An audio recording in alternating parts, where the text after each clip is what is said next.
시청자 여러분 안녕하십니까? 뉴스나우 시작합니다. 어제 탄핵심판 5차 변론기일에 증인 3명이 출석해서 체포조 의혹 등 쟁점을 놓고 7시간 가까이 신문이 이어졌습니다. 윤석열 대통령은 선관위에 군을 투입하라는 지시를 본인이 직접 내렸다. 이 내용을 인정하기도 했습니다. 현장에 취재기자가 나가 있습니다. 김철희 기자. 네, 헌법재판소에 나와 있습니다. 네, 대통령이 선관위에 군대를 투입하라는 지시를 직접 내렸다는 얘기인가요?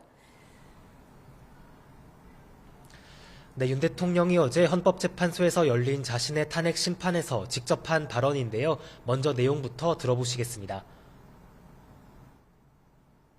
선관위에 좀 보내라고 한 것은 제가 김용현 장관에게 얘기를 한 겁니다. 선관위 전산 시스템이 부실하다는 보고를 많이 받아왔고 관련 내용 파악을 위해서 군대를 투입했다는 취지인데요. 다만 포고령에 따른 수사 차원은 아니었고 정부 부처나 공공기관에는 계엄군이 들어갈 수 있다고 생각해 투입한 거라고 주장했습니다. 네, 정치인들에 대한 체포 지시가 있었는지가 핵심 쟁점이었는데 관련 진술이 또 나왔죠? 네, 홍장원 전 국정원 1차장은 이번에도 윤 대통령으로부터 관련 지시를 받았다고 증언했습니다. 계엄 당시 이번 기회에 싹 다 잡아들이란 대통령의 전화를 받았다는 건데요. 여인영 전 방첩사령관과 통화하면서 14명에서 16명의 체포 명단을 전해 들었다고도 했습니다. 앞서 홍 전 차장은 명단에 국회의장과 여야 당대표 등이 포함돼 있었다고 증언한 바 있는데요. 미쳤다고 생각해 명단을 옮겨 적다가 중간에 그만뒀다고도 했습니다. 이 부분도 들어보시겠습니다. 이 사람들을 체포해서 방첩사 구금시설에 감금한 다음에 조사한다는 향후의 계획을 듣고 그거 어떻게 합니까? 이에 대해 대통령 측은 격려차 전화한 것이었고 잡아들이란 건 간첩이었다면서 진술을 부인했고요. 오늘도 홍 전 차장의 진술이 왜곡되고 오염됐다고 주장했습니다. 네, 어제 여인영 전 사령관도 나왔는데 어떤 증언을 했습니까? 네, 여 전 사령관은 형사재판을 이유로 체포 지시 관련 증언은 거부했습니다. 그러면서도 조지호 경찰청장에게 특정 명단 위치를 알 방법이 없어 위치를 알려달라는 말은 했다고 인정했습니다. 이진우 전 수방사령관 역시 재판을 이유로 대부분 증언을 거부했는데요. 대통령이 체포를 지시하거나 의원들을 막으라는 지시는 하지 않았다면서 검찰 공소장과는 다른 취지의 주장을 내놨습니다. 네, 곧 또 다음 변론 기일이 열리게 될 텐데 어떤 절차가 이어지게 될까요? 네, 내일 열리는 6차 변론에는 곽종근 전 특수전 사령관과 김현태 707 특수임무단장, 박준섭 대통령실 경제수석이 증인으로 나섭니다. 앞서 불출석 사유서를 냈던 조지호 경찰청장에 대해선 오는 13일 오후 3시 반에 다시 부르기로 했습니다. 헌재는 오늘 브리핑에서 윤 대통령 측이 신청한 선관위 서버에 대한 감정은 기각했다고 밝혔고요. 선관위로부터 투표 개표 업무자의 국적 통계와 선거연수원 CCTV 등에 대해선 회신을 받았다고 밝혔습니다. 다른 국무위원들의 탄핵 심판도 계속 진행 중인데요. 오늘 오후 2시에는 한덕수 국무총리 탄핵 심판의 두 번째 변론 준비 기일이 진행될 예정인데 한 총리는 직접 참석하지 않습니다. 지금까지 헌법재판소에서 전해드렸습니다. 네, 윤석열 정부 내란 혐의 국정조사 특위가 윤 대통령과 김용현 전 국방부 장관 등을 상대로 현장 조사를 하기 위해서 직접 구치소를 찾았습니다. 조금 전 김용현 전 장관은 본인 거부로 현장 청문회가 불발됐는데요. 여당은 일방적 진행이라 반발하면서 불참했습니다. 국회 취재기자 연결해 보겠습니다. 박정현 기자. 네, 국회입니다. 네, 현장 청문회 지금 계획대로 진행이 되고 있습니까? 네, 먼저 김용현 전 국방부 장관이 있는 서울 동부구치소에서 일정을 시작했는데요. 김 전 장관은 재판 준비로 바쁘고 변호인 접견을 해야 한다며 출석을 완강히 거부했습니다. 이에 특위가 보안구역 안으로 들어가 접견을 시도했지만 역시 김 전 장관은 응하지 않았고 특위는 김 전 장관을 국회 모욕죄로 고발 조치했습니다. 야당 위원들은 김 전 장관이 탄핵 심판에서 윤 대통령과 거의 동창회 말장난 수준의 입맞추기를 자행하고 어제도 반국가 세력 척결을 위해 계엄을 했다는 식의 입장을 발표했다고 규탄했습니다. 증인 채택에 반대했던 여당 위원들은 현장 청문회에 불참했는데 야당 위원들은 이를 두고서도 계엄에 동조하는 거냐며 반발했습니다. 오후엔 윤 대통령이 있는 서울구치소, 여인영 전 방첩사령관이 있는 수방사 미결수용소까지 차례로 방문해 이들을 상대로 현장 조사를 진행한다는 계획인데요. 윤 대통령도 조사에 응하지 않을 가능성이 커 보입니다. 이런 가운데 어제 탄핵 심판에서 계엄 사태를 두고 실제 아무런 일도 없었다는 윤 대통령 진술에 대해 여야 반응은 극명히 엇갈렸습니다. 이재명 대표는 아침 회의에서 내란 사태를 달 그림자라느니 하면서 한여름밤 꿈 정도에 빗대 희화화하려는 게 아닌가 싶다며 국민의힘도 이런 심각한 상황에서 본인들 권력만 유지하면 되느냐고 날을 세웠습니다. 여당은 기본적으로 윤 대통령 탄핵 심판과 거리를 두며 말을 아끼는 기류인데 다만 여당 소속 국조특위위원은 통화에서 홍장원 차장의 경우 국회, 헌재, 수사기관 조사에서 각각 진술이 조금씩 다르다며 신뢰성에 의문을 제기했습니다. 또 이진우 전 수도방위 사령관이 계엄 당시 체포조 관련 지시를 받지 않았다는 진술에 의미가 있다고 평가했습니다. 최근에는 여야 모두 민생 행보에 공을 들이고 있는데요. 특히 어떤 부분에 집중하고 있습니까? 네, 이재명 대표는 아침 회의에서 지금은 추경 편성을 망설일 때가 아니라며 필요한 정도가 아니라 즉각 추진해야 할 긴급한 상황이라고 강조했습니다. 정부가 먼저 추경을 할 테니 야당에 도와달라고 해도 부족할 판에 조건을 붙이며 거래하자는 게 이해가 되지 않는다고 질타했습니다. 동시에 국민의힘에도 민주당이 민생 예산을 삭감했다는 주장대로면 복구를 위해 추경을 빨리 활용하는 게 책임 있는 여당의 자세 아니겠냐고 꼬집었습니다. 지금 국민의힘은 야당 발목을 잡고 뒤통수를 치며 골탕 먹을 생각에만 매진한다며 여당이 아니라 산 위에 가끔 출몰해 사람을 괴롭히는 산당이라고 비꼬았습니다. 이에 국민의힘은 이 대표 발언은 지난 연말 민주당의 일방적 예산 처리 사실을 자인하는 격 아니겠냐고 반문했습니다. 권성동 원내대표는 기자들과 만나 기본적으로 예산의 조기 집행이 먼저라는 입장을 확인하며 올해 예산의 75%가량이 상반기 집행되면 어느 정도 경기 부양이 가능하다고 설명했습니다. 이 대표가 민생지원금 등 여러 조건을 걸며 추경을 말하는데 진정성이 있다면 국정협의회에서 반도체 특별법 등 다른 민생법안과 함께 모든 의제에 문을 열어들고 얘기하자고 제안했습니다. 여당 핵심 관계자는 통화에서 추경을 비롯한 이 대표의 우클릭 행보는 최근 박스권에 갇힌 민주당 지지율 탓 아니겠냐고 응수했습니다. 이런 가운데 국민의힘 비대위는 오늘 경기 평택에 위치한 고덕변전소를 방문해 간담회를 열었습니다. 여당이 주장하는 미래 먹거리 4법 가운데 하나인 국가기관 전력망 특별법 통과 필요성을 강조하기 위한 현장 행보입니다. 여야 모두 민생 행보의 젠걸음이지만 추경을 비롯해 사안별로 여야 사이 간극은 이처럼 적잖은 상황입니다.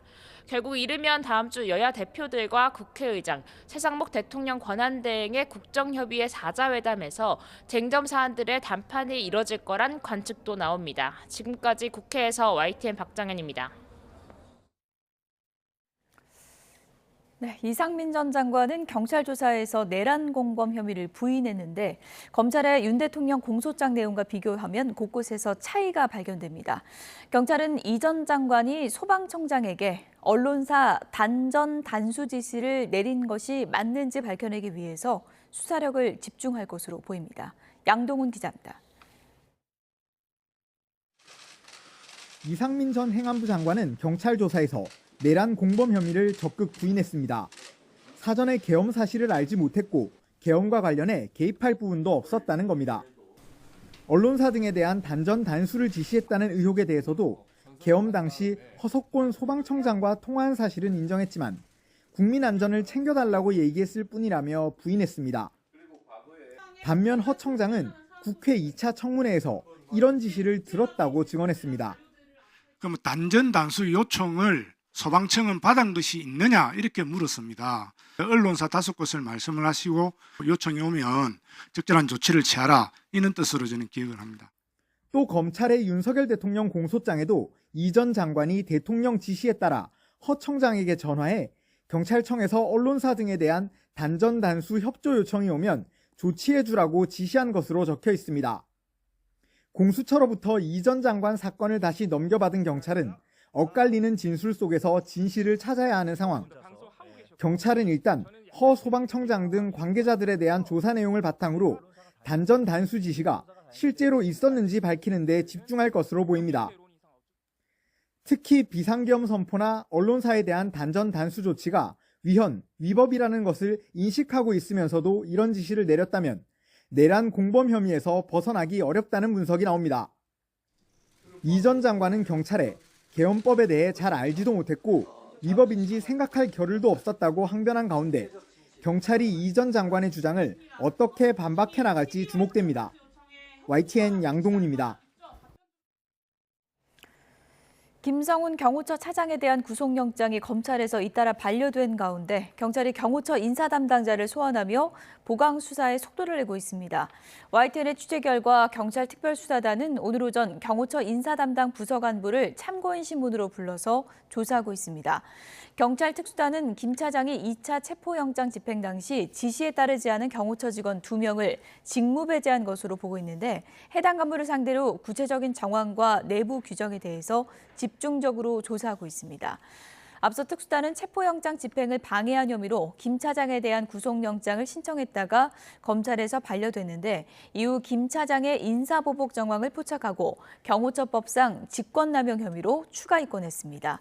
이후 보강 수사를 거쳐 지난달 24일 다시 구속영장을 신청했지만 검찰은 일주일 만인 지난달 31일 직권남용 혐의에 대한 보완 수사를 요구하며 영장을 또다시 반려했습니다. 특수단은 검찰이 인사보복 의혹과 관련한 직권남용 혐의 보완 수사를 요구한 만큼 관련자 조사에 속도를 내고 있는데 혐의 사실을 보강하는 대로 다시 구속영장을 신청하겠다는 계획입니다.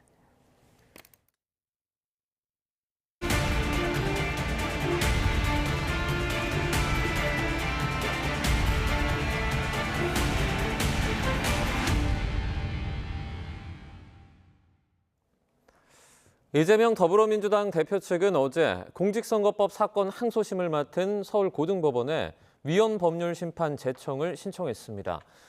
오늘 오후 2시 예정된 선거법 재판에서 이와 관련한 검찰 의견 진술 등이 이뤄질 전망인데요.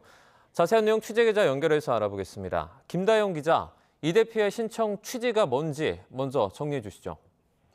네, 위헌법률심판 제청 신청은 재판 중인 사건에 적용될 법률의 위헌 여부를 가려달라며 피고인 등이 법원을 통해 헌법재판소에 요청하는 절차입니다. 이 대표 측은 어제 신청한 위헌심판 제청에서 공직선거법상 허위사실 공표죄가 기본권을 침해한다고 주장한 걸로 전해졌습니다. 지난달 민주당 차원에서도 허위사실 공표죄는 구성 요건의 명확성에 문제가 있어 정치적 표현의 자유를 과도하게 침해하고 있다는 지적이 제기된다고 밝혔습니다. 다만 재판부가 이 대표 신청을 받아들일지는 미지수입니다. 헌법재판소는 지난 2021년 3월 전원일치 의견으로 해당 조항에 대해 합헌 결정을 내렸는데요.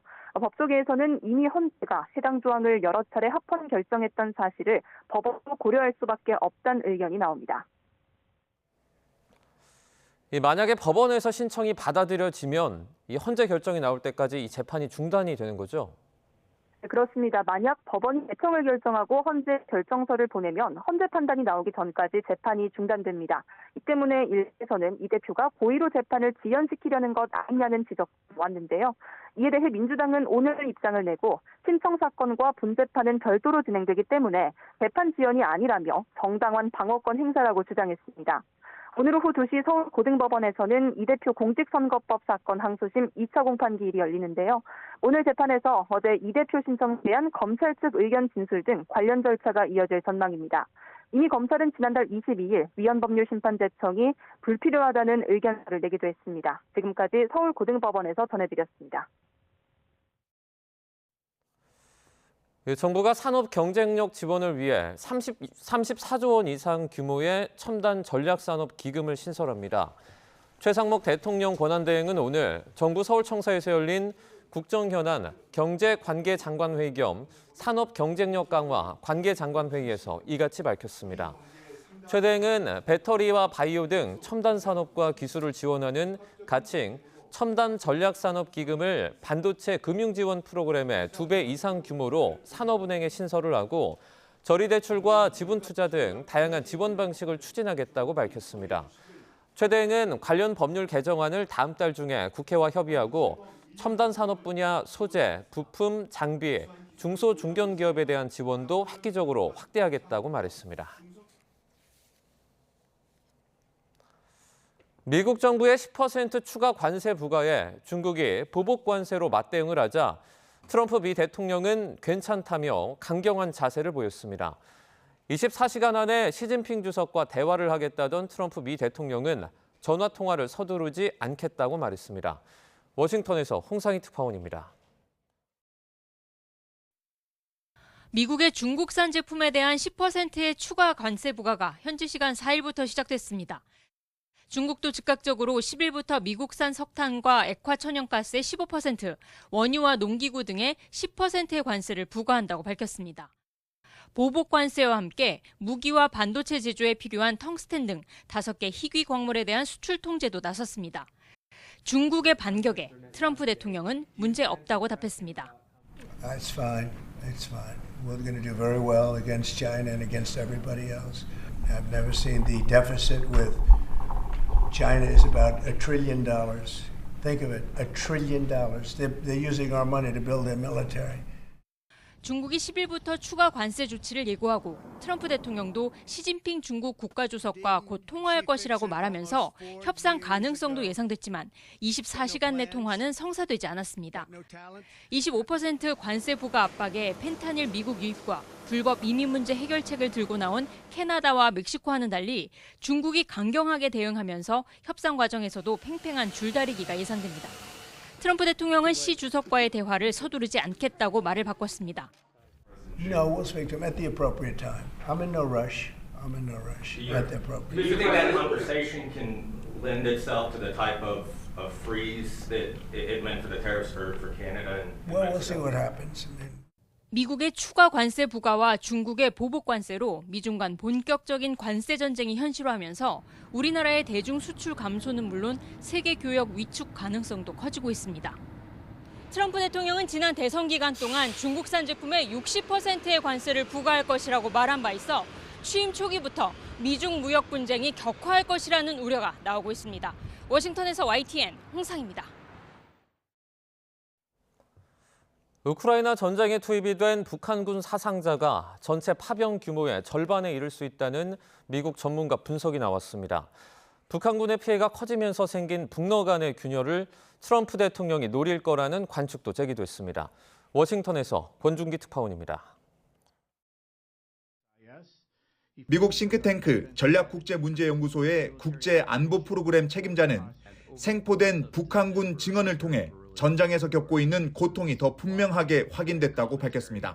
사상자 수는 놀라운 수준이라며 전체 파병 규모의 절반에 달할 수 있다고 추산했습니다. On the real high end, maybe 50% casualties among the North Korean forces, with as many as 1,000 killed. I mean, those are pretty staggering numbers of casualties for a force of 11 to 12,000.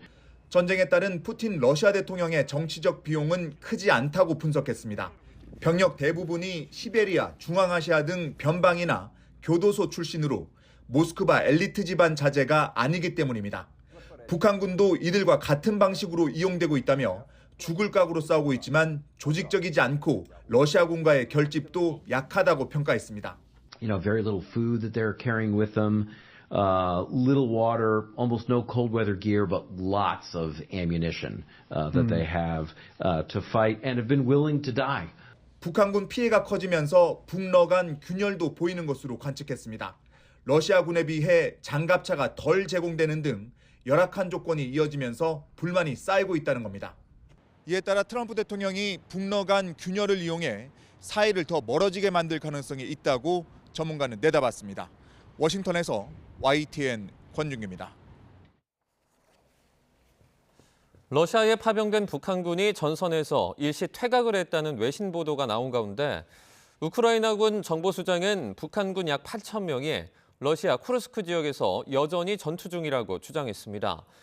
우크라이나군 정보총국장 키릴로 부다노우는 현지 시간 4일 보도된 미국 군사 전문 매체 워존과의 인터뷰에서 북한군이 몇 주간 최전선에 나타나지 않았다는 기존의 보도들을 부인하며 이같이 말했습니다. 다만 북한군의 수가 감소한 건 맞다며 실제 숫자의 변화가 있는지 아니면 며칠간 활동이 줄어든 것인지 등 이유를 확인하고 있다고 설명했습니다. 최근 연이은 저비용 항공사 LCC 항공사고와 관련해서 항공안전체계 전반에 대한 개선 방안을 마련하기 위해 항공안전혁신위원회가 출범했습니다. 오는 4월까지는 항공안전혁신 방안을 내놓겠다는 각오입니다. 최두희 기자입니다. 지난해 12월 29일 무안공항에서 발생한 제주항공 여객기 참사에 이어 지난달 28일 김해공항에서 발생한 에어부산 여객기 화재, 최근 한 달 잇따른 항공사고를 계기로 정부가 항공안전체계 전반을 들여다보기로 했습니다. 주무부처인 국토교통부는 항공안전혁신위원회를 꾸리고 첫 회의를 열었습니다.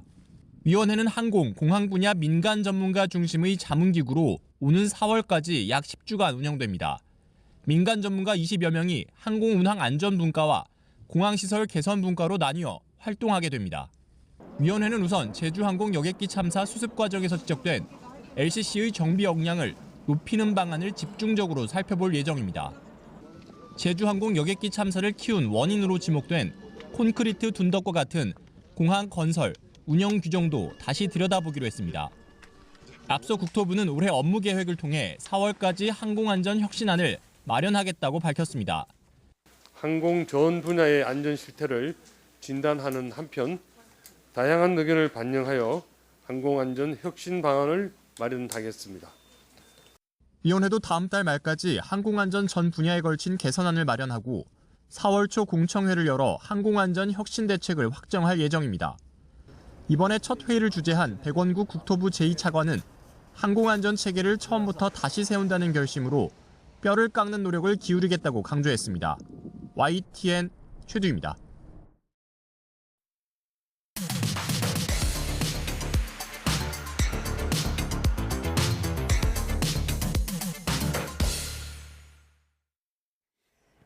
네, 각이 살아있는 정치평론 시사정각 시작하겠습니다. 오늘은 홍석준 전 국민의힘 의원, 김영주 전 민주당 의원 두 분을 모셨습니다. 어서 오세요. 네. 탄핵 심판 5차 변론에서 핵심 증인들의 엇갈린 진술들이 쏟아져 나왔습니다. 관련 영상부터 보시죠. 홍장원 전 국정원 1차장은 계엄 당시 윤 대통령의 전화를 받았다며 통화 내용을 거듭 밝혔습니다.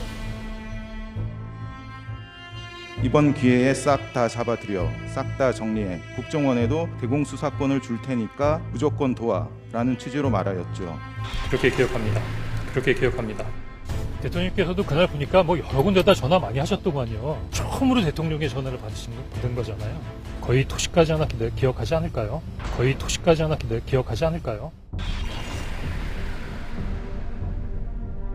국정원은 수사권이 없고 검거는커녕 위치 추적을 할 수가 없습니다. 방첩사령관이 모를 리가 없고 저 자체는 이제 말이 안 된다고 저는 보고 있고요. 여인영 전 방첩사령관이 통화해서 지금 나가 있는 체포조를 위해 주요 대상들의 소재를 파악해달라며 명단을 불러주기에 방첩사 구금시설에 감금한 다음에 조사한다는 향후의 계획을 듣고 그거 어떻게 합니까? 방첩사 요원들의 평균 출동 시간은 그 시간으로부터 2시간 후인 새벽 1시입니다. 그런 대화를 했을 것 같지가 않습니다. 대통령이 4명이 들어가면 1명씩 드러낼 수 있지 않냐? 안에 있는 사람 끌어내라 라고 하셨다고 진술하신 적 있으시죠? 답변 드리지 않겠습니다. 지시를 했니, 지시를 받았니, 이런 얘기들이 마치 어떤 호수 위에 떠 있는 달그림자 같은 거를 쫓아가는 그런 느낌을 좀 많이 받았고요. 아무 일도 일어나지 않았으면 오늘의 헌법재판소의 이 심판, 이 법정이 없었을 것입니다. 거의 토시까지 하나 기억하지 않을까요? 그런 대화를 했을 것 같지가 않습니다.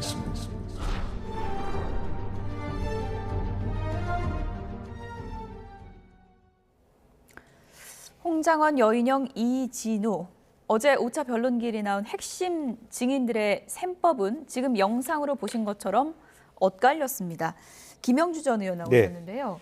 홍장원 전 차장, 여인영 전 사령관이 체포라는 말 써가면서 명단 줄줄이 나한테 불러줬다 했는데 여인영 전 사령관 얘기는 좀 다른 것 같습니다. 그렇습니다. 그러니까 검찰에서 얘기한 것과 또 이제 헌법재판소에서 나온 얘기가 좀 달라졌어요. 그러니까 대혼란스러운 부분이 있었다고 생각이 들고 이제 한편으로 저는 이렇게 생각됩니다. 그러니까 홍장원 국정원 1차장의 의견 진술은 일관됩니다. 일관되는 데 대하여 사실은 그 방첩사령관, 수방사령관이 조금 입장을 달리함으로써 상당히 이제 홍장원 전 차장에 대한 증거 능력을 좀 줄이려고 하는, 좀 손상시키려고 하는 그런 의도가 있었다고 생각이 들고, 가장 실망스러운 것은 어쨌든 아직 우리가 사실이 무엇인지는 잘 모릅니다만은 만약에 그와 같은 그날 우리가 전 국민과 함께 본 것은 군인들이 어쨌든 의사당 안에 유리창을 깨고 난입한 건 사실이고, 그게 요원이든 의원이든 간에 어쨌든 일정 정도의 체포까지는 아니더라 하더라도 의도를 갖고 있었고 누군가 지시를 했다라고 하는 건 사실일 겁니다. 그럼에도 불구하고 대통령께서는 마치 호수에 뜬 달처럼 아무 일도 일어나지 않았다라는 식으로 얘기하는 것은 상당히 그와 관련된 수많은 진실을 알고 있는 군인들에게 상당한 실망감을 줄 것이다. 뻔뻔스럽게 거짓말한다라는 생각을 갖기에 충분하다. 그런 말씀을 드립니다. 홍장원 전 차장은 내가 토씨 하나까지 다 기억한다라고 이번에도 이제 주장을 했는데 윤 대통령 측에서는 진술의 신빙성이 떨어진다. 이런 입장인 거죠? 네, 그렇습니다. 아무래도 어제 5차 변론길이 굉장히 좀 중요한 의미가 있었는데 왜냐하면 지금 현재 민주당이나 일부에서 주장하는 이번 비상계엄이 국헌 문란과 내란 그런 어떤 혐의로 가장 심도 있게 주장되는 근거가 정치인 체포입니다. 정치인 체포 관련된 이슈를 가지고 어제 했는데 가장 핵심적인 증인이 3명 나왔죠. 그리고 그 3명 중에서 이은희 방첩사령관은 대통령 측에서 했지만 홍장원 그리고 이진우 수방사령관은 국회 소추인단에 있던 증인으로 나왔습니다. 그런데 지금 홍장원 메모라고 하는 어떤 그런 것들이 저는 제가 봤을 때는 상당히 과거 박근혜 대통령 때에 있던 태블릿 PC화되고 있다. 무슨 말이냐면 굉장히 지금 이제 그 증거 능력으로서 신뢰성이 굉장히 상실돼 있다. 심지어 홍장원 차장이 있던 내피셜로 그 명단을 적은 것이 아닌가 이런 강한 의구심이 들 수밖에 없습니다. 그렇게 생각하는 근거는 첫 번째는 일단 홍장원 차장이 말이 계속 바뀌면 처음에는 대통령부터 싹 잡아들이라는 이야기 속에는 정치 명단도 포함되어 있다 하더라가 나중에는 그거는 대통령부터 듣지 않고 여인영 방첩사령관으로부터 들었다고 이야기했는데 여인영 방첩사령관의 이야기는 그렇게 한 이야기가 아니다 하면서 나중에 이야기가 나오겠습니다만 여러 가지 시간대라든지 여러 가지 문제 제기를 했으면서 특히 거기에 이제 메모장에 보면은 체포를 해서 구금하는 어떤 방첩사 그 구금 이렇게 돼 있는데 방첩사 과천에는 구금 시설이 없다는 것이 국회에서 방첩사 참모장이 이야기를 했습니다. 과연 여인영 사령관이 과연 자기 어떤 구금 시설이 없는 상황에서도 그걸 또 홍장원 차장에게 이야기를 했겠느냐? 그 메모장에 나온 내용 중에서도 굉장히 사실과 틀린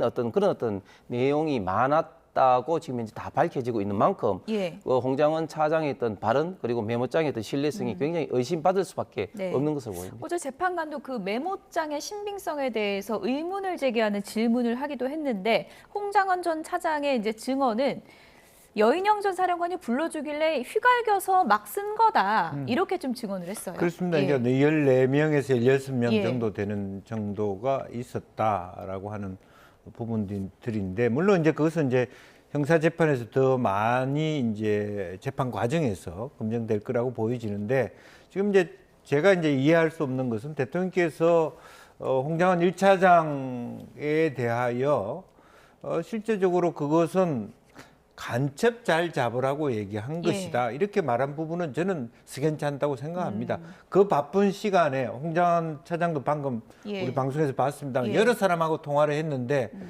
그 국정원에서 대공수사권도 없는 국정원에도 되고 굉장히 급격하게 국회의원들은 막 운집되고 있고 여러 군데 뭐 선관위도 체크하고 있는 상황 속에서 한가롭게 대공 수사권 줄 테니까 간첩 잘 잡아라 이런 얘기 한다는 것이 말이 맞지 않다라고 하는 부분이고요. 이제 그런 의미에서는 그것은 아마 뒤집어 줄 수 있는 그런 부분이고 홍장원 차장에 대해서 여러 가지 증거 능력에 있어서는 일관성이 없어 보입니다만은 그럼에도 불구하고 그렇다고 대통령 측의 주장이 우리에게 설득력을 준다. 저는 그렇게도 보지 않습니다. 예. 정치인이 아니라 간첩이다. 이게 개연성이 있느냐 이런 질문이신데 그건 어떻게 아니, 그건 당연한 거죠. 생각하십니까? 왜냐하면 예. 국정원 1차장의 위치가 해외 파트입니다.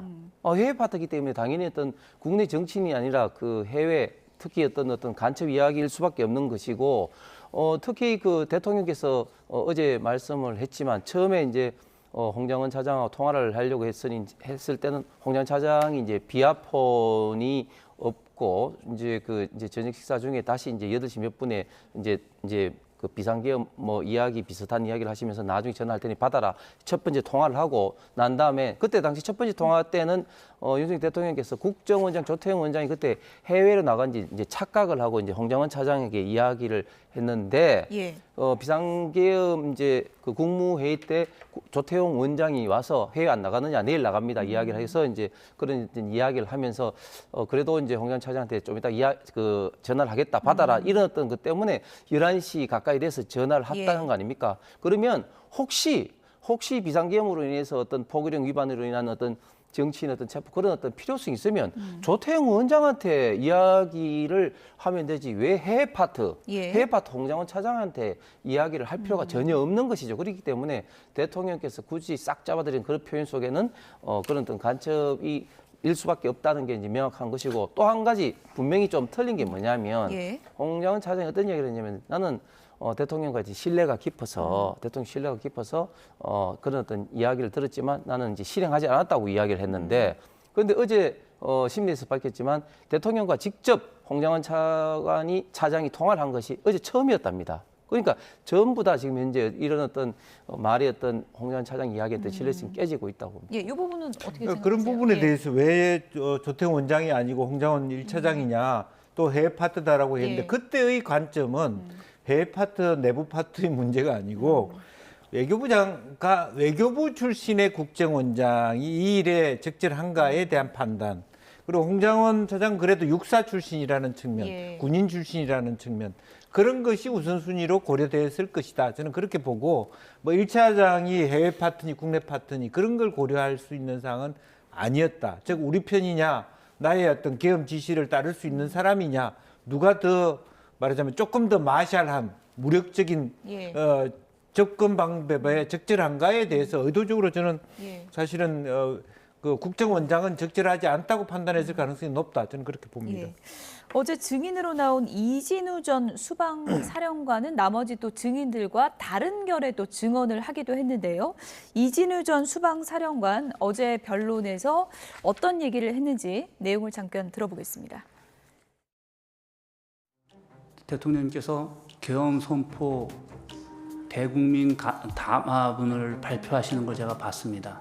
저는 국민의 대표이시고 또 국군 통수권자이신 대통령님이 또 저 개인적으로는 알기론 검찰총장님까지 하셔서 법에 대해서는 누구보다도 아마 전문가 아니신가라는 생각도 하는데 국민을 상대로 또 전 세계, 전 국민에게 방송을 통해서 그것을 이렇게 얘기를 하시는데 그게 위법이다, 위헌이다라는 생각을 하등에 할 여지가 없었습니다. 그리고 지금도 그 부분에 대해서는 전 적법했다고 생각을 하고 그 다음에 장관이 저에게 즉시 국회로 가라고 했을 때 그거는 작전 지시로 이해했습니다. 이게 뭐냐면 군인 관점에서 봤을 때 대통령님이 국민 담화를 한다는 것은 전략 지침입니다. 구체적이지 않고 모호하지만 군인들한테는 상황 인식을 시키는 굉장히 중요한 요소입니다. 네. 그래도 검찰총장까지 지낸 대통령인데 위법한 것을 할 리는 없다고 본인 스스로는 판단을 했다는 거예요? 예, 그렇습니다. 아무래도 그 이진우 수방사령관 입장에서는 방금 앵커에서 말씀하신 것처럼 대통령이 민주당이든 줄타닉이라든지 국정마비를 시키는 이런 의도에서 어떻게 보면 국난을 좀 타기 위한 어떤 그런 고육지책으로 이제 생각을 했겠고, 어떻게 보면 또 군인으로서는 어떤 그 국군 최고 통수권자인 대통령의 명령에 좀 따르는 것이 또 당연했겠죠. 그런데 어제 굉장히 중요한 이야기들이 많이 나오는데 이진우 수방사령관의 이야기가 저는 가장 하이라이트로 봅니다. 왜냐하면 지금 검찰 그 조서 공소장이 어떻게 되냐면 이진우 사령관에게 대통령께서 총을 쏴서라도 문을 부수고 들어가서 4인 1조로 국회의원 끌어내라 이렇게 나왔습니다. 그런데 그런 대통령의 지시를 받은 적이 없었다고 분명히 이제 이야기를 했고, 그다음에 뭐 본인이 또 형사소송을 받고 있기 때문에 좀 말은 좀 아꼈습니다만, 그러나 정황적으로 대통령께서 그렇게 말할 리가 없다는 여러 가지 이야기를 했어요. 예를 들면 이런 이야기인 거죠. 대통령도 실탄이라든지 이런 어떤 무장이 안 된 것을 알고 있었다는 이야기. 그다음에 또 우리가 그때 나간 병력이 불과 몇 명 되지도 않았는데 4인 1조라는 어떤 그런 것이 될 리가 없었다는 그런 이야기를 했습니다. 그래서 상식적으로 생각했을 때 당시에 본회의장에 들어가는 국회의원들 200명 이상이었었고, 그다음에 주변에 국회 직원이라든지 보좌관들이 있었지 않습니까? 그러면 4인 1조로 만약에 들쳐 끌고 오려면은 최소한 뭐 800명 이상이, 그것도 국회 보좌관들이 어떤 저항을 뚫고 해야 되는데 그때 당시에 수방사는 몇 명 가지도 않았습니다. 그렇기 때문에 과연 그런 상황에서 대통령이 총을 쏴서라도 그 문을 부수고 들어가서 4인 1조로 끌어내라 이렇게 한 것은 아니다고는 분명히 이제 이야기를 했고, 그러면 왜 그런 진술이 있었냐에 대해서도 이진우 사령관 같은 경우는 본인의 이야기가 아닌 제3자 이야기가 공소장에 담았다 이런 어떤 표현을 한 것이 저는 이번 탄핵 심리에 있어서 굉장한 좀 분수령이 좀 될 것 같습니다. 네. 이진우 전 사령관의 어제 진술 내용, 뭐 윤 대통령에 대한 충정입니까? 아니면 본인의 재판 전략입니까? 어떻게 봐야 됩니까? 재판 전략으로 봐야죠. 전략입니까? 그리고 한편으로는 이진우 그 수방사령관의 말이 맞는 면도 있습니다. 군인적 관점에서 대통령 통수권자이고 공식적으로 방송에다 대고 된 부분에 대해서 우리가 거부하기 어렵다. 그걸 당장 위법인지 아닌지 따져볼 겨를이 어디냐, 뭐 이런 그래서 얘기였어요. 위에서 말하자면 그 겸사령관이 그런 데 대한 공식적으로 대통령이 하신 말씀에 대해서 따르는 것이 군인의 어떤 기본 원칙이다. 사실은 맞는 얘기입니다. 이제 다만 그 다음 부분은 우리가 흔히 이제 많은 육사 출신의 장군들 또 국방장관이 소위 독사파, 독일 뭐 사관학교파인데 거기서 독일에서의 군인들을 가르치는 것은 시민적 관점에서 가르치는 거거든요. 아무리 대통령의 어떤 군 통수권자의 지시라 하더라도 그것이 과연 정합성이 있느냐라든지 또 헌법 안에 있느냐를 따져볼 필요가 있다는 부분이 하나 저는 있다고 보여지고, 거기까지 요구하기는 어렵습니다만은 제가 홍 의원님 전제에 대해서 제가 그 비판하고 싶은 얘기는 뭐냐면 200명이었다면 800명이라는데 사실은 200명이었으면 이미 게임이 끝난 거죠. 그렇지 않고 이게 200명이 안 됐으니까 이것을 말하자면 저지해서 뭐 100명이나 150명 아직 200명 되기 전이니까 빨리 그 의사당 안에 있는 사람들을 끄집어내라. 아직은 근데 실제적으로 보면 거기서 오산이 있었던 것 같아요. 그렇게 빠른 시간 내에 의원들이 190명 이상 몰려든 부분에 대한 감지를 못했을 부분이 있지만 어쨌든 국민 전체가 본 과정 속에서 카메라가 있는 데서 군인들이 국회의사당을 유리창을 깨고 난입했다라고 하는 부분은 사실은 숨길 수 없는 사실 아니겠습니까? 그럼 그럼 뭐 밖에서 헌법재판관의 질문처럼 그 본회의장을 밖으로 이렇게 못 들어가게 방어했으면 됐지 왜 굳이 안에까지 들어갔느냐에 대한 부분이, 그걸 체포하지 않고 체포라든지 아니면 말하자면 본회의의 어떤 그 계엄을 무산시키는 의결행위를 방해하지 않는 목적으로 가야 될, 그렇게 무리하게 가야 될 이유가 있었느냐는 질문에 대해서는 수방사령관이나 방첩사령관이나 대통령 측도 답을 해야 된다고 봅니다. 근데 총을 쏴서라도 문을 부수고 들어가서 끌어내라는 지시를 받았다. 이 부분이 이제 언론에서도 상당히 주목했던 부분인데 이진우 전 사령관 심경이 변화한 겁니까? 아니면은 사실 어떻게 뭐 이해를 해야 그런 됩니까? 부분에 있어서는 일정 정도 뭐 회유가 있을 수도 있고요. 또 본인이 말하자면 이 부분은 헌재에서의 문제하고 또 본 재판에서 또 어떻게 그 진술한 부분에 대해서 동의할지는 또 두고 봐야 될 부분이라고 보고, 부분적으로는 대통령 지지율이 오른다라든지 정치적 상황에 있어서도 한편으로 이렇게 다 이렇게 대통령을 싸잡아서 비판하는 것이 내한테 어떻게 될까? 또 혹은 대통령의 탄핵이 이루어지지 않았을 경우에 대통령이 다시 이 자리에 갔을 때 나는 어떻게 되나?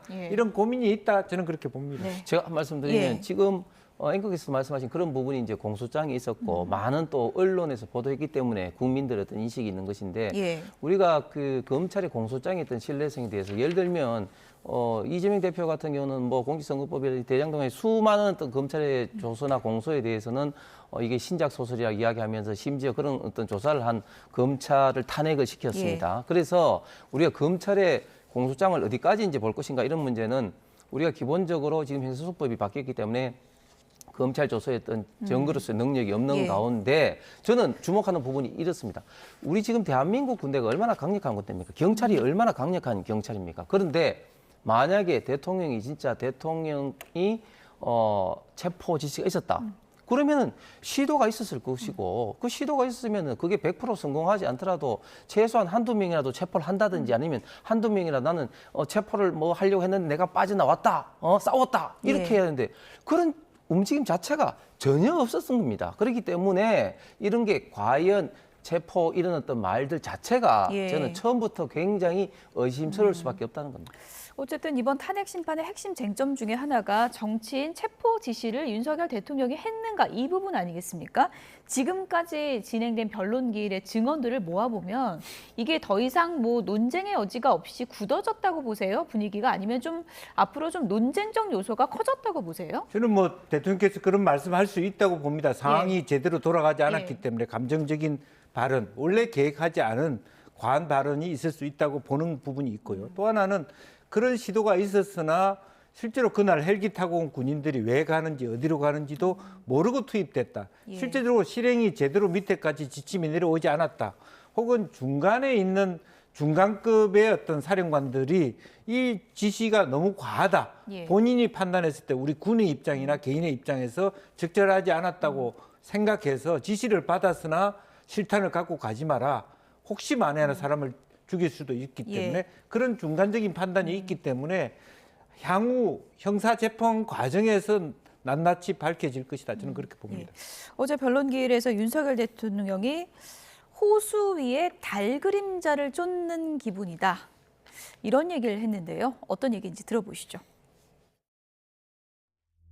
정치인들을 뭐 체포했다든지 또 누구를 끌어냈다든지 뭐 어떤 그런 비위 내지는 이런 어떤 일들이 실제 발생을 했고 또는 현실적으로 발생할 그 일을 할 만한 가능성이 굉장히 높을 때 이것이 어떤 경위로 이렇게 된 건지 누가 지시를 했고 뭐 이렇게 보통 수사나 재판에서 얘기가 되는데 이번 그 사건을 보면은 실제 아무런 일도 일어나지 않았는데 뭐 지시를 했니, 지시를 받았니, 뭐 이런 얘기들이 마치 그 어떤 호수 위에 떠 있는 달 그림자 같은 거를 쫓아가는 그런 느낌을 좀 많이 받았고요.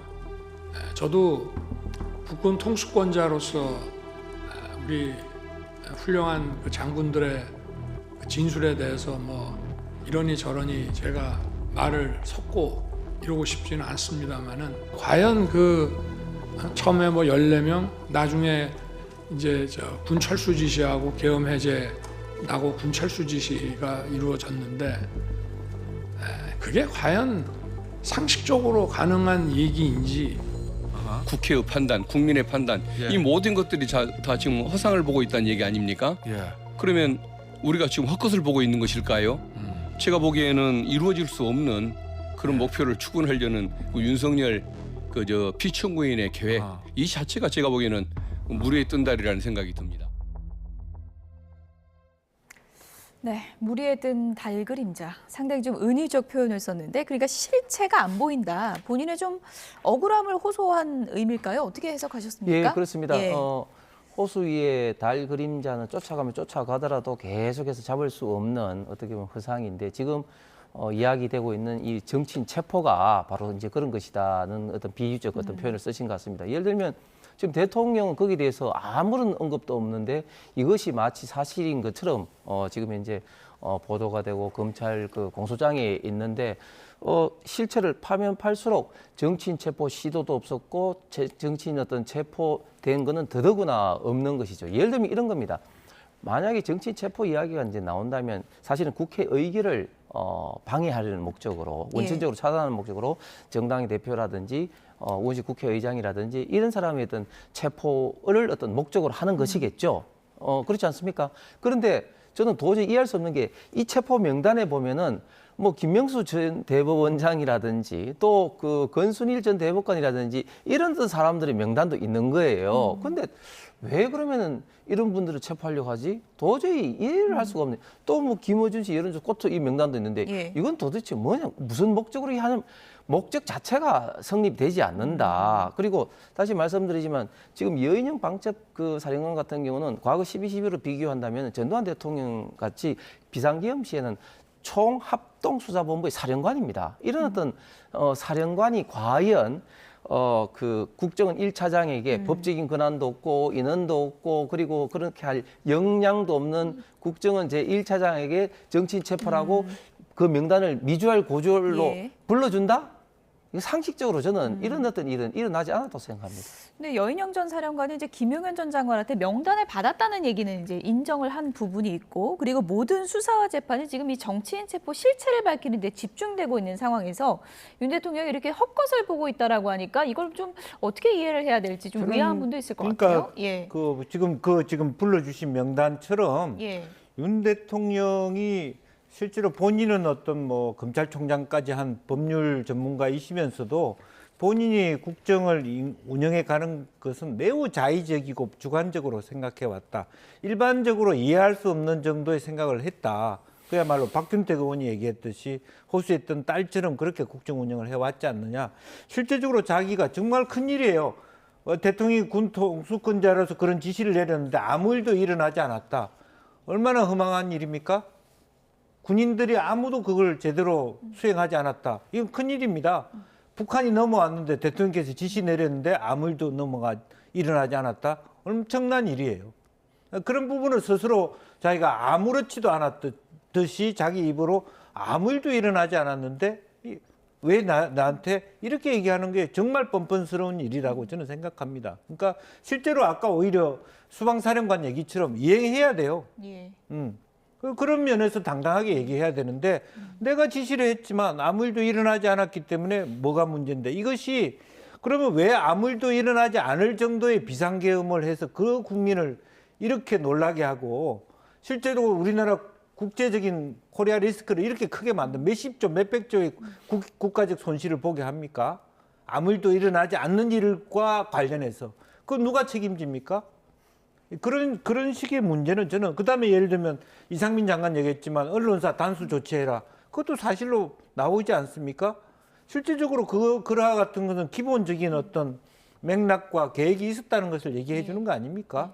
그래서 연결되지는 수사가 이제 추가로 이루어져서 연결되지는 않지만 기본적으로 본인이 계획한 것이 수포로 돌아간 것에 대하여 아무것도 아닌 것처럼 고리 자르게 하고 있다. 저는 그렇게 봅니다. 아니 근데 방금 말씀하신 단전단수는 아니다고 이제 이야기도 이제 하셨습니다만은 아무 일도 안 일어났다는 이 표현은 어떤 의미냐면은 지금 현재 그 민주당과 일부 이제 좌파 진영에서 이야기하고 있던 뭐 체포라든지 봉쇄라든지 또 일부 뭐 피해라든지 그런 일들이 아무 일도 일어나지 않았다는 것이죠. 그래서 애초에 대통령이 계획했던 즉 민주당이 있던 탄핵 폭주, 예산 폭주, 입법 폭주, 특검 폭주로 인한 이런 국정 마비에 대한 어떤 경고를 하기 위한 어떤 비상계엄. 근데 그게 과연 그런 목적으로 비상계엄을 하는 게 맞느냐 안 맞느냐는 변론을 하고, 그렇게 출동을 시킨 이후에는 사실은 대통령은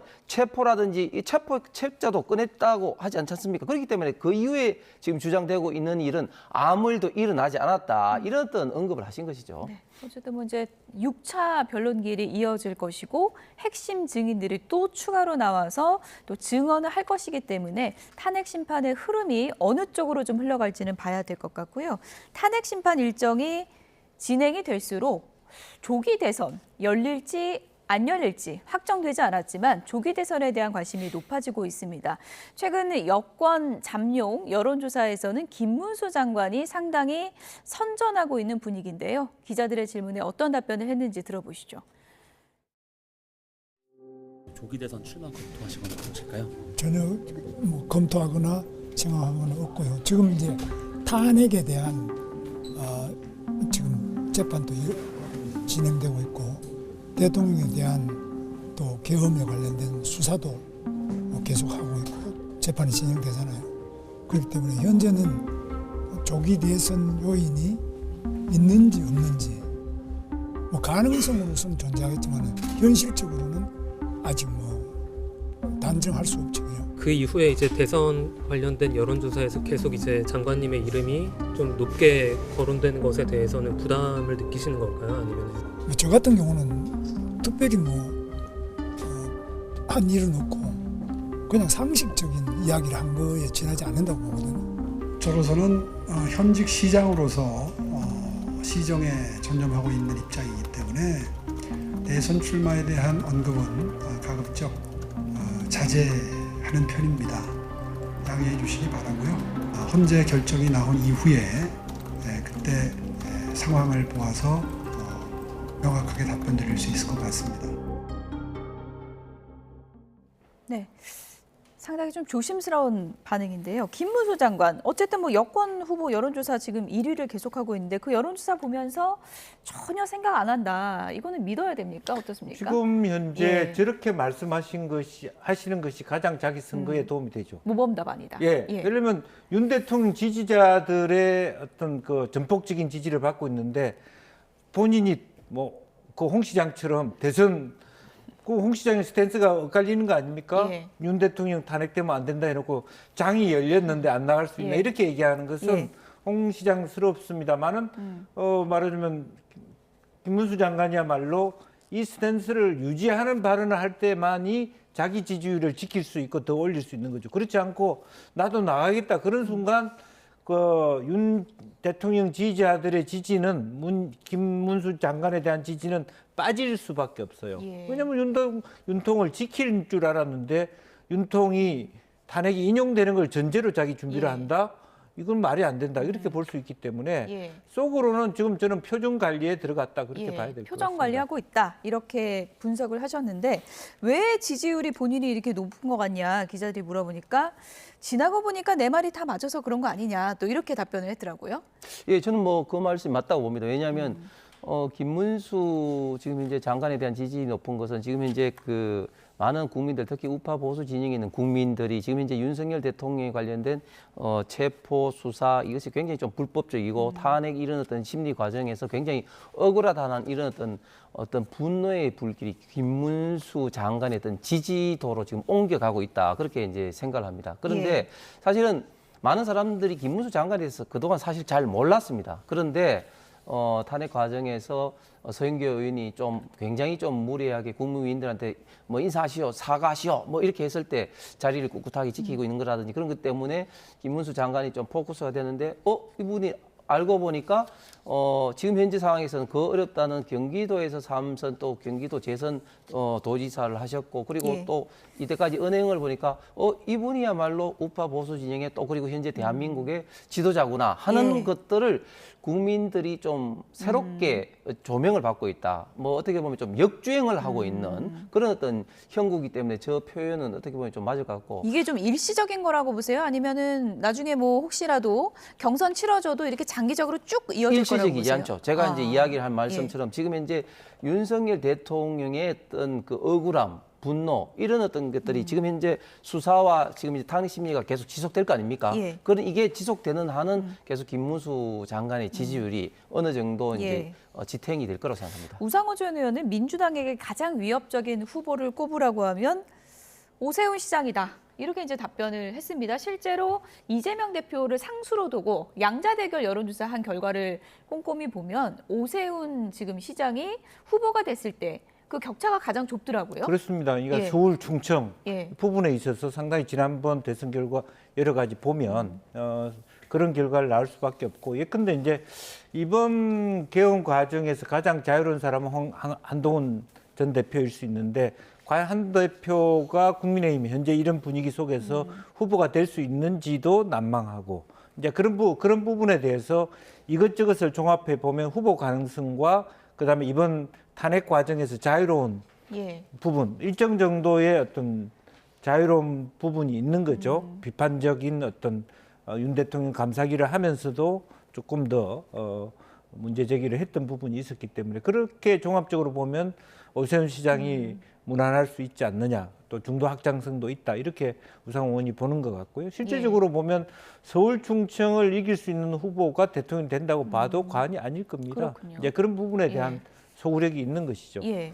어쨌든 뭐 대선 가면 항상 중도층 경쟁이라고 하는데 뭐 앞으로 많은 변수가 있겠습니다만 지금 나오는 양자대결 조사나 충청권 조사를 보면 오세훈 카드가 중도층 잡기엔 유리한가? 뭐 이런 얘기가 돌 수 있을 것 같아요. 예, 그렇게 일단 볼 수도 있을 것 같습니다. 그런데 지금 우리가 이제 그 여론조사는 이제 흐름을 봐야 되는데 한 달 정도 전만 하더라도 이재명 대표의 있던 지지율과 국민의힘 후보들의 지지율을 다 합쳐도 이재명 대표 반도 안 될 때도 있었습니다. 그만큼 지금 국민의힘 후보들이 정말 우길성천 지금 하고 있고 지금 현재 이재명 대표의 지지율은 저는 굉장히 위험하다 봅니다. 왜냐하면 지금 이제 사법 리스크가 있는 상황에서 만약에 이제 3월 중으로 공직선거법 항소심이 지금 현재 1심 판결처럼 이제 징역형으로 결정되게 된다면 아마 이재명 대표의 지지율은 폭락할 뿐만 아니라 민주당 내에서도 후보 교체론이나 이런 것들이 좀 본격적으로 좀 불붙을 가능성이 굉장히 많다. 그렇게 이제 보여지는 것이고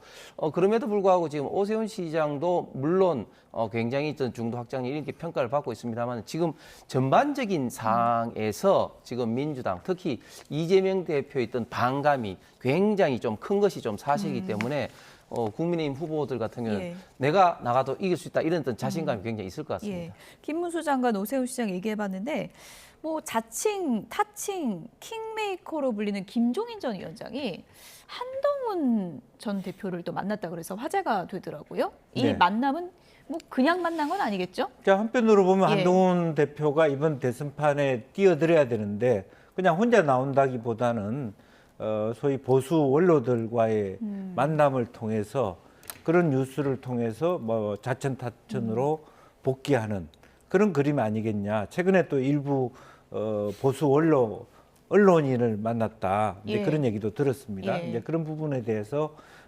나름대로의 뭐냐면 당내의 사실은 진입 장벽이 한동훈 대표한테 굉장히 높은 편입니다. 거의 쫓겨나가다시피 했기 때문에 최근에도 보면 뭐 당협위원장들이 상당수 많이 서울구치소 가서 절대적인 상황 속에서 개인적으로 개인전을 통해서 이렇게 대선 후보가 된다 쉽지 않기 때문에 보수판 전체를 흔들 수 있는 명망가 집단과 원로를 통해서 사실은 진입하겠다. 막 그런 이제 스케줄로 보여집니다. 그리고 실제적으로 보면 그런 의미에서 또 최근에 뭐 언더 73이라든지 또 세대 교체론이라든지 이런 것을 통해서 낡은 보수 프레임과 새로운 보수 프레임으로 또 한편으로 뭐 이준석 대표하고의 뭐 당 안팎으로의 공조 이런 것을 통해서 한번 판을 뒤집어 보겠다는 전략이 아닌가 그렇게 봅니다. 김종인 전 위원장이 좋아하는 단어가 이제 별의 순간이잖아요. 이번에 한동훈 전 대표 만나서도 그 단어를 언급했을까요?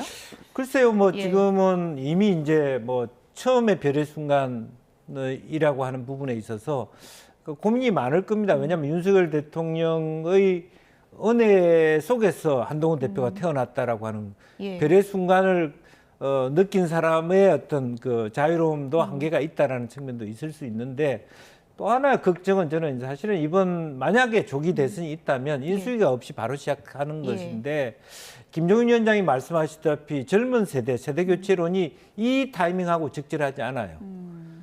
실제로 대선이 있다면 3월 말에 된다면 6월 말에 됐는데 그 선거 다음 날 바로 대통령인데 얼마나 많은 자기 지지자들과 함께 트럼프만 하더라도 4천 명의 인사를 꾸리고 10,000명의 인적 데이터베이스를 가지고 재선에 성공하지 않았습니까? 그런 준비들을 가지기에는 세대 교체론이 안 맞아떨어지는 부분도 저는 있다 그렇게 봅니다. 어떤 명분으로 돌아올 것인가 한동훈 전 대표가 2말3초 복귀 이런 얘기들이 흘러나오고 있는데 어떻습니까? 당 내에서 한동훈 전 대표가 다시 활약할 수 있는 토대가 좀 만들어질 수 있다고 보십니까? 저는 굉장히 어렵다고 봅니다. 왜냐하면 정치에 특히 대통령 같은 이런 큰 정치에서는 결국은 이제 명분과 타이밍인데 저는 일단 한동훈 대표가 그동안 보면 굉장히 좀 급한 것 같아요. 타이밍을 좀 너무 급하게 잡고 있다. 지금도 좀 급한 겁니까? 그렇죠. 예를 들면 비대위원장에서 총선에 참패를 하고 다음 당대표 선거가 있는데 사실은 그때 나오지 말아야 됩니다.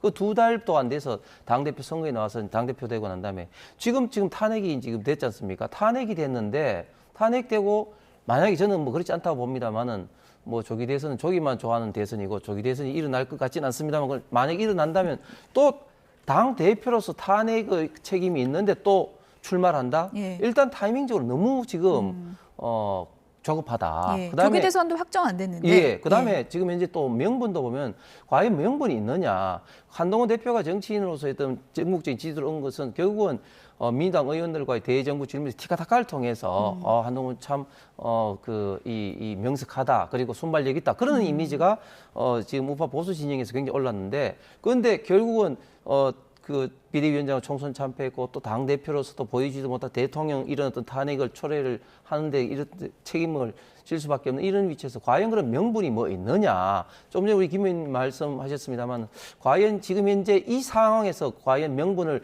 세대 교체론으로 끌고 나온 게 맞느냐? 이런 면에서는 저는 당내 경쟁에 있어서는 결코 지금 쉬운 환경은 아닌 것 같습니다. 김 전 의원님 간략하게요. 지금 타이밍 얘기하셨는데 지금 이번에도 너무 급하다. 조기 대선 할지 안 할지 모르는데 근데 만약에 조기 대선이 결정되고 나오면 또 너무 늦다 이런 시각도 있는 거 아닙니까? 그렇습니다. 지금이 애매하기는 하지만 어차피 대선판에 뛰어들면 지금 나올 수밖에 없습니다. 왜냐하면 준비할 시간이 너무 없어요.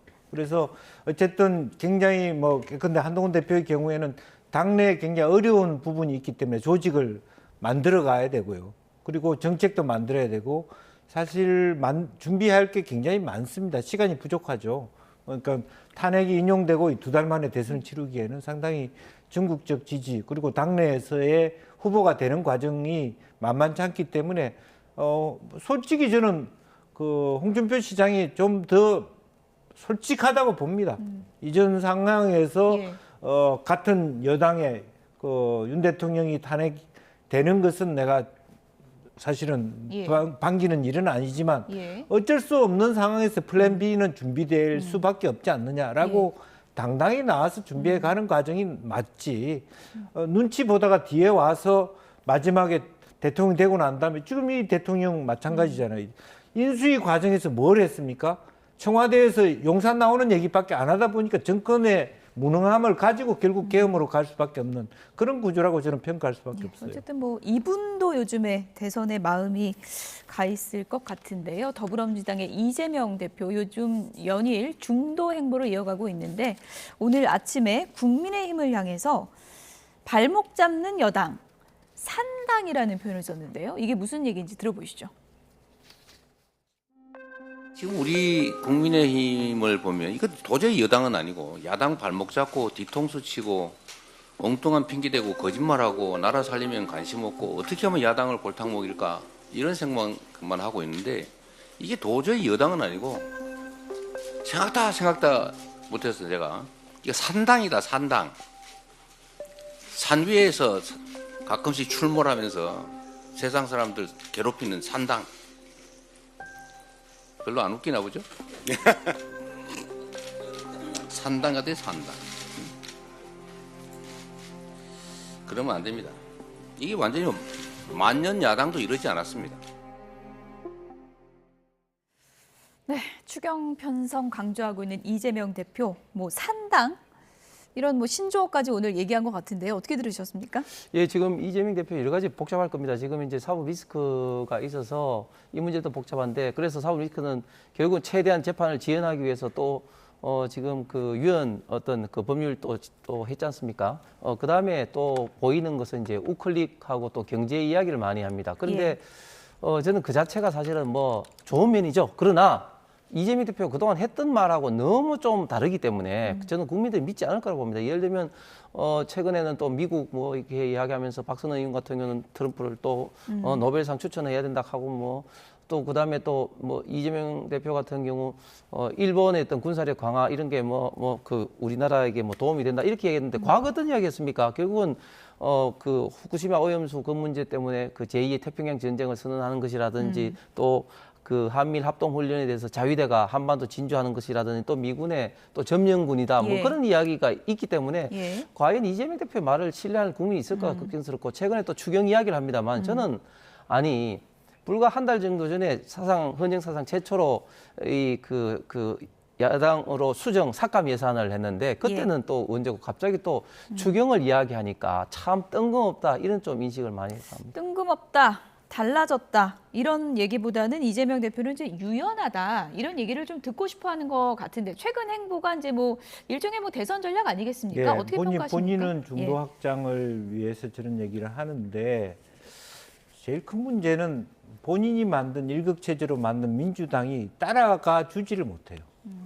가장 그게 넘어야 될 산이라고 봅니다. 지난번에 금투세도 마찬가지고 사실은 당내의 논쟁을 쉽게 정리하지 못하는. 그러니까 실제로 당에서도 사실은 이게 갑자기 저렇게 우클릭을 하니까 미처 받쳐주지는 못하는. 그러니까 민주적 공론화를 통해서 뭐 기본 사회론이든 뭐 어쨌든 뭐 금투세든 세법 개정이라든지 여러 가지 어떤 반도체에 관련된 예산 부분을 같이 논의해가는 과정이면 유연하게 따라갈 수 있는데 당이 받쳐주지를 못해. 그러니까 사실은 마음만 급하고 혼자서 달리게 하는데 대선이라고 하는 것은 전체적으로 팀워크가 중요합니다. 그래서 아까 제가 얘기한 것도 이준석이든 한동훈이든 지금 어느 누구도 팀 빌딩을 못한 상태에 있는데 민주당이 더 큰 문제는 뭐냐면 너무 공룡화된 큰 그룹 자체가 이재명 대표의 머릿속을 이해를 못하고 있다. 나는 그게 가장 큰 문제다. 그렇게 봅니다. 네, 우클릭이 이제 대표의 워딩만으로 되는 건 아니다. 이런 지적을 주셨습니다. 지금까지 홍석준 전 국민의힘 의원, 김영주 전 민주당 의원 두 분이었습니다. 고맙습니다.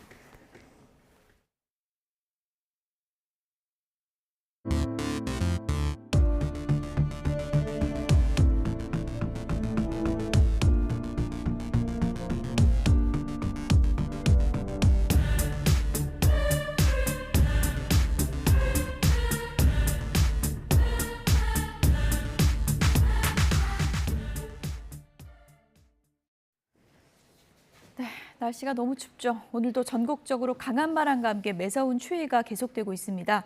입춘부터 시작된 이번 한파, 주말까지 계속될 전망입니다. 취재기자 연결해서 날씨 알아보겠습니다. 김민경 기자, 오늘 날씨 어제보다 더 추운 거죠? 네, 오늘 아침 서울 기온은 영하 11.8도로 어제보다 0.3도 낮습니다.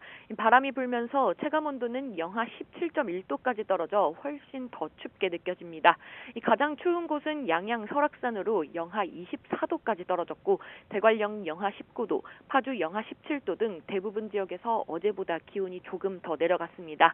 한반도 양옆으로 공기벽이 만들어지면서 대기 상층의 흐름이 막히자 상층부의 찬 공기가 끊임없이 아래로 내려오면서 강추위가 이어지고 있는 겁니다. 현재 전국 대부분 지역에 한파특보가 내려진 가운데 해안 지역은 강풍특보까지 더해졌습니다. 새벽 한때 제주 고산에서는 순간적으로 초속 28.8m, 울산 동구에서는 초속 26.4m의 강풍이 관측되는 등 곳곳에서 태풍급 돌풍이 몰아쳤는데요. 오늘 전국적으로 순간 풍속이 초속 15m가 넘는 강한 바람이 불 걸로 보입니다. 한낮에도 서울 영하 5도 등 대부분 지역이 영하권에 머물고 바람까지 강해서 체감온도는 더 떨어져 종일 춥겠습니다. 이번 강추위는 주말까지 이어지다가 다음 주 초쯤부터 차츰 풀릴 전망입니다. 서해안과 제주에 사흘째 많은 눈이 내리는 가운데 서울 등 수도권에도 내일 오후에 1에서 5cm 정도 눈이 내리겠습니다. 지금까지 과학기상부에서 YTN 김민경입니다. 현재 전라권을 중심으로 대설특보가 발효된 가운데 호남과 충청 해안 지역에 어제부터 많은 눈이 내리고 있습니다. 현장에 취재기자 연결합니다. 윤지아 기자. 네, 전북 정읍시에 나와 있습니다. 네, 눈이 많이 쌓인 것 같은데 현재 상황 전해주시죠.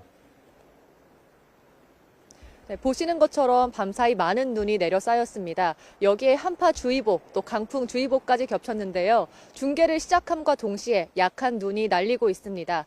오늘 아침 전북의 체감온도는 영하 9.6도였습니다. 지금은 해가 뜨면서 추위가 많이 누그러졌습니다. 호남 일대에는 현재 전남 영광에만 대설 경보가 내려져 있습니다. 지금은 나주, 강진, 무안 등 전남 대부분 지역과 전북 군산에 대설주의보가 내려져 있는데요. 현재는 내륙 쪽에는 눈이 내리고 있는 곳은 없고 전북 서해안 쪽에는 약한 눈이 날리고 있습니다. 잠시 눈은 그쳤지만 전북과 전남 곳곳에 강풍주의보까지 겹치면서 강력한 추위와 바람이 공존하고 있습니다. 오늘 새벽 0시부터 오전 11시까지 순창 복흥면에 25.5cm, 무주 덕유산에 22.9cm, 정읍 내장산에 20.4cm의 눈이 쌓였습니다. 현재까지 눈으로 인한 사고 접수는 없다고 전북경찰은 전했습니다. 충청 지역의 상황을 보면 충남 보령과 서천에 내려진 대설주의보는 오늘 아침 해제됐습니다. 충북 괴산과 충주, 제천, 음성, 단양에는 여전히 한파 경보가 내려졌는데요. 이 밖에 충남과 충북 곳곳에 한파주의보도 내려졌습니다. 눈은 내일 오전까지 이어질 텐데요. 전북에는 오늘 밤부터 내일 오전까지 서해안과 남부 내륙을 중심으로 3에서 10cm, 많은 곳은 15cm 이상의 눈이 예보됐습니다. 광주 전남 서부 지역에도 내일 오전까지 3cm에서 10cm, 또 많은 곳은 15cm 이상의 눈이 내리겠습니다. 기상청은 앞으로 충남 서해안에도 최고 10cm의 눈이 더 내릴 것으로 보고 있습니다. 중앙재난안전대책본부 집계를 보면 오늘 오전 6시 기준으로 군산에서 어청도, 인천에서 백령도 등 37개 항로, 여객선 47척이 운항을 멈췄습니다. 낮에도 종일 추운 날씨가 이어지겠습니다. 눈이 많이 온 만큼 외출 시에는 가급적 대중교통을 이용하시고 또 눈길 미끄럼 사고도 주의하셔야겠습니다. 지금까지 전북 정읍시에서 YTN 윤지아입니다. 강추위가 덮치면서 사고도 잇따랐습니다. 한파로 인해서 전신주 장비가 손상되면서 전기 공급이 끊겼고 반려견들의 보온을 위해 피운 연탄불이 번져 화재도 발생했습니다. 이준엽 기자입니다. 온통 깜깜해진 밤거리, 전신주 꼭대기에서 불꽃이 일더니 폭발음이 들립니다. 사건 발생.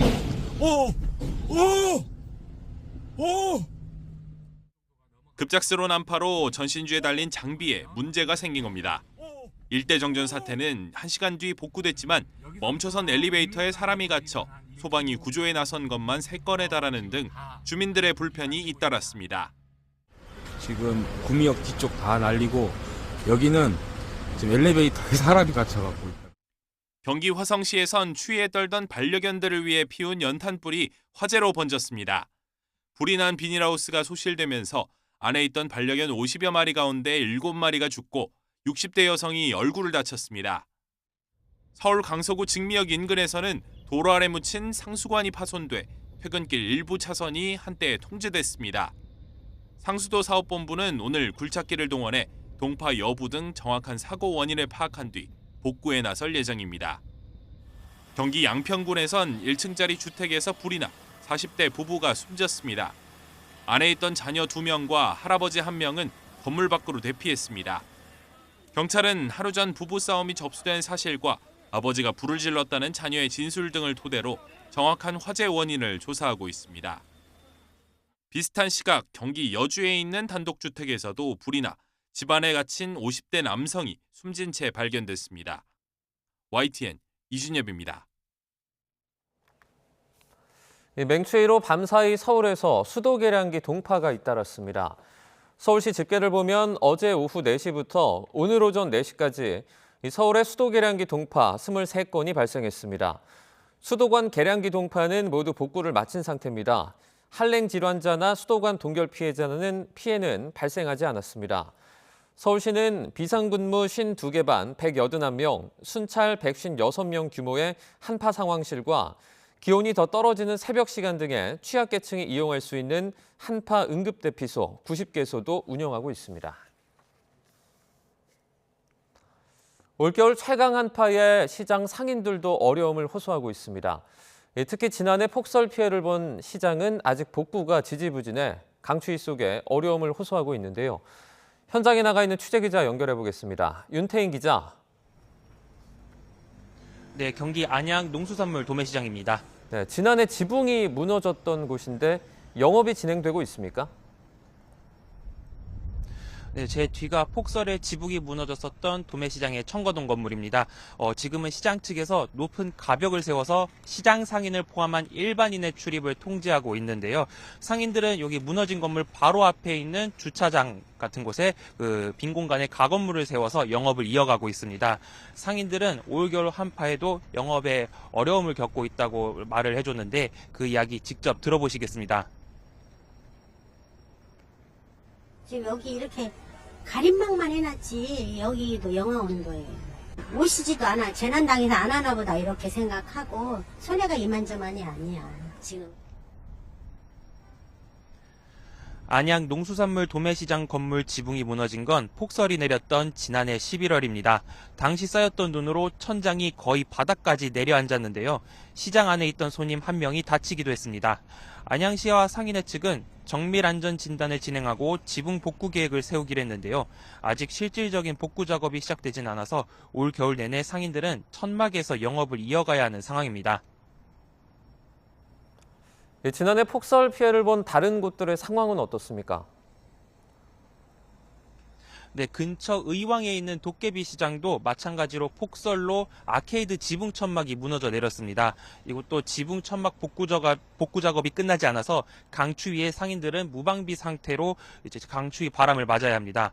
의왕 도깨비 시장 아케이드 천막이 무너진 건 안양 농수산물 도매시장 지붕이 붕괴하던 같은 날 새벽이었는데요. 이 사고로 다친 사람은 없었습니다. 무너진 천막 잔해는 바로 치웠지만 상인회 측은 올해 하반기쯤에나 아케이드 지붕 설치가 완료될 것으로 보고 있습니다. 천막 재설치를 위해서 밟아야 하는 행정 절차가 남아있기 때문인데요. 상인회 측은 천막이 없어지면서 아케이드 내부에 입점한 상가들이 모두 한겨울 추운 바람을 그대로 맞아야 한다며 어려움을 호소했습니다. 지금까지 경기 안양 농수산물 도매시장에서 YTN 윤태인입니다. 트럼프 미국 대통령이 가자 지구를 점령, 소유해서 중동의 리비에라로 개발하겠다는 구상을 밝혔습니다. 네타냐후 이스라엘 총리와 공동 기자회견에서 나온 깜짝 발표인데 가자의 팔레스타인 주민들을 인접 국가로 이주시키는 게 전제 조건입니다. 홍주혜 기자입니다. 트럼프 미국 대통령이 집무실에서 네타냐후 이스라엘 총리를 맞이했습니다. 백악관에 다시 입성한 뒤 처음 만난 외국 정상입니다. 회담이 끝나고 열린 공동 기자회견. 이미 가자 지구의 팔레스타인 주민들을 인접국으로 이주시켜야 한다고 주장하던 트럼프 대통령은 한 발 더 나갔습니다. 미국이 가자 지구를 점령해 소유하겠다는 겁니다. The U.S. will take over the Gaza Strip and we will do a job with it too. We'll own it.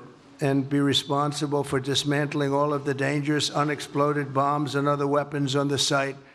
가자 지구를 개발하면 전 세계 사람들이 사는 중동의 리비에라가 될 거라고 주장하면서 필요하면 미군도 보내겠다고 말했습니다. 네타냐후 총리도 맞장구 쳤습니다. We will not only win the war, working together, we will win the peace.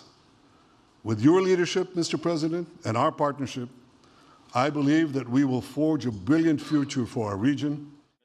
그러나 트럼프 대통령은 무슨 권한으로 어떻게 가자를 장악할 거냐는 질문엔 구체적인 답변을 내놓지 않았습니다.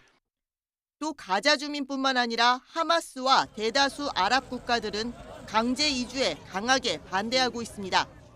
Most certainly there's no plan behind this. And if there is, it's not a plan that has any connection to reality in today's Middle East, and it's certainly not in consultation with the Palestinians or neighboring countries like Egypt and Jordan. 가뜩이나 암초가 많은 이스라엘과 하마스의 2단계 휴전 협상에서 트럼프 대통령의 깜짝 발표가 새로운 변수가 될 가능성이 커지고 있습니다. YTN 홍주혜입니다. 도널드 트럼프 미국 대통령은 본격적인 관세 전쟁에 들어간 중국의 시진핑 국가주석과 전화 통화를 서두르지 않겠다고 말했습니다. 트럼프 대통령은 백악관 집무실에서 진행한 기자들과의 문답에서 시 주석과의 통화는 적절한 때에 이루어질 것이라며 이같이 밝혔습니다. 그러면서 중국이 예고한 보복 관세에 대한 입장을 묻자 괜찮다고 답했습니다. 트럼프 대통령의 언급에 따라서 미중 정상 간 통화는 애초 예상보다 조금 더 미뤄질 것으로 예상됩니다. 트럼프 미 대통령이 우크라이나 히토류를 원한다고 얘기를 했는데 이게 느닷없어 보이지만 사실은 중국과 무역 분쟁을 벌이는 상황과 관련돼 있습니다. 이 세계 1위 히토류 생산국인 중국이 히토류를 자원 무기화를 할 때를 대비하는 것으로 풀이됩니다. 황보성 기자입니다. 기자들에게 관세 얘기를 하던 트럼프 대통령이 갑자기 우크라이나의 히토류를 화두로 꺼내들었습니다. 간단한 이유를 댔습니다. 러시아와 전쟁을 벌이는 우크라이나에 3천억 달러, 430조 원 정도를 지원했으니 반대급부로 히토류를 받겠다는 겁니다. So we're looking to do a deal with Ukraine where they're going to secure what we're giving them with their rare earth and other things. 젤렌스키 우크라이나 대통령은 미국 회사들의 투자를 기다린다고 화답했습니다. 이렇게 두 나라가 서로 잘 주고받는 모습의 이면엔 관세 전쟁에 돌입하면서 다급해진 트럼프 쪽 처지가 더 주목됩니다. 미국이 수입하는 히토류 물량의 74%를 주는 중국이 자원 무기 카드를 활용할 가능성이 크기 때문입니다. A huge problem for the US is that there are not so many American companies who are able to mine and to process these rare earth elements. 우크라이나 재건 과정에 중국이 먼저 들어가 히토류 광산을 선점하는 걸 막겠다는 전략일 수도 있습니다. Gaining or regaining access to those deposits, not only for the US, for Ukraine and Western allies, is something that has larger geopolitical significance. 히토류란 스마트폰, 전기차, 첨단 무기 등에 꼭 필요한 17개 원소를 이루는 말로 말처럼 매장량이 희귀한 게 아니라 정렬하기 힘들어서 생산량이 적은 자원을 이룹니다. YTN 황보선입니다. 트럼프가 멕시코와 캐나다에 대한 관세 25% 부과는 미뤘지만 트럼프가 여기서 멈출 것으로 보이진 않습니다. 중국에 대한 10% 관세 추가 조치는 발효가 됐고 글로벌 무역 전쟁 확산 우려는 여전한 가운데 우리나라 수출 전망도 어두워지고 있습니다. 이승은 기자입니다. 대부분 중국에서 생산되는 아이폰, 반도체와 올레드, 카메라 모듈 등 많은 부품이 한국산입니다.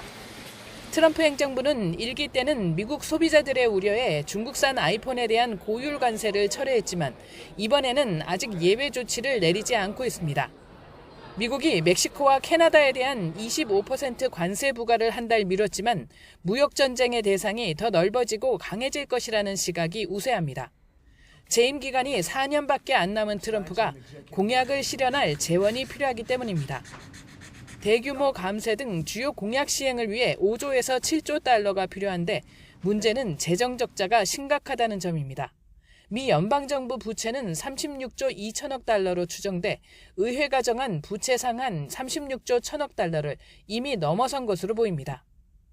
트럼프는 외국 정부로부터 세입을 증가시켜가지고 이를 통해서 국내 세금을 감소시키고 이를 통해서 미국에 일자리를 창출한다. 이런 사고방식을 가지고 있기 때문에 물가 상승에 대한 어떤 그런 우려 같은 것들을 경시하면서 접근 방식을 좀 취하고 있다. 무역 전쟁이 확산할 가능성이 커지면서 지난해 8.2%를 기록한 한국 수출에도 비상이 걸렸습니다. 중국의 수출이 타격을 받으면서 단기적으로 이익을 보는 수출품도 있겠지만 세계 무역 위축에 따른 손해가 더 클 것으로 보입니다. 특히 반도체와 디스플레이, 부품 등 대중국 중간재 수출이 우려됩니다. 지난해 우리나라 대중국 수출액 195조 원 가운데 86%가 중간재입니다. 중간재를 수출해서 중국을 통해서 미국에 들어가는 쪽은 안 그래도 높은 관세에 힘들었는데 10% 추가 관세를 맞기 때문에 이건 악재죠. 반면에 우리도 조선 같은 경우에는 중국을 때려주면 이제 K조선은 언터처블입니다.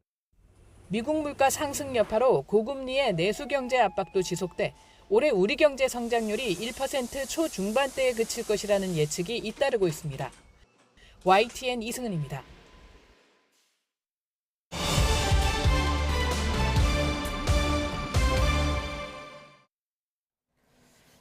어제 열린 윤 대통령 탄핵 심판 5차 변론에서 핵심 증인들이 엇갈린 진술을 내놓으면서 진실 공방을 벌였죠. 윤 대통령은 비상계엄에 대해서 아무런 일도 일어나지 않았다고 주장을 하며 중앙지법에는 구속 취소를 청구했는데요. 관련 내용과 오늘 열리는 이재명 민주당 대표 선거법 2차 공판에 대해서 김광삼 변호사와 함께 얘기 나눠보겠습니다. 어서 오세요. 네, 안녕하세요. 윤 대통령 탄핵 심판 5차 변론 얘기부터 해봐야 될 것 같은데 워낙 어제 핵심 증인들 나오기 때문에 관심이었는데 3명 다 셈법이 상당히 좀 달랐던 거죠.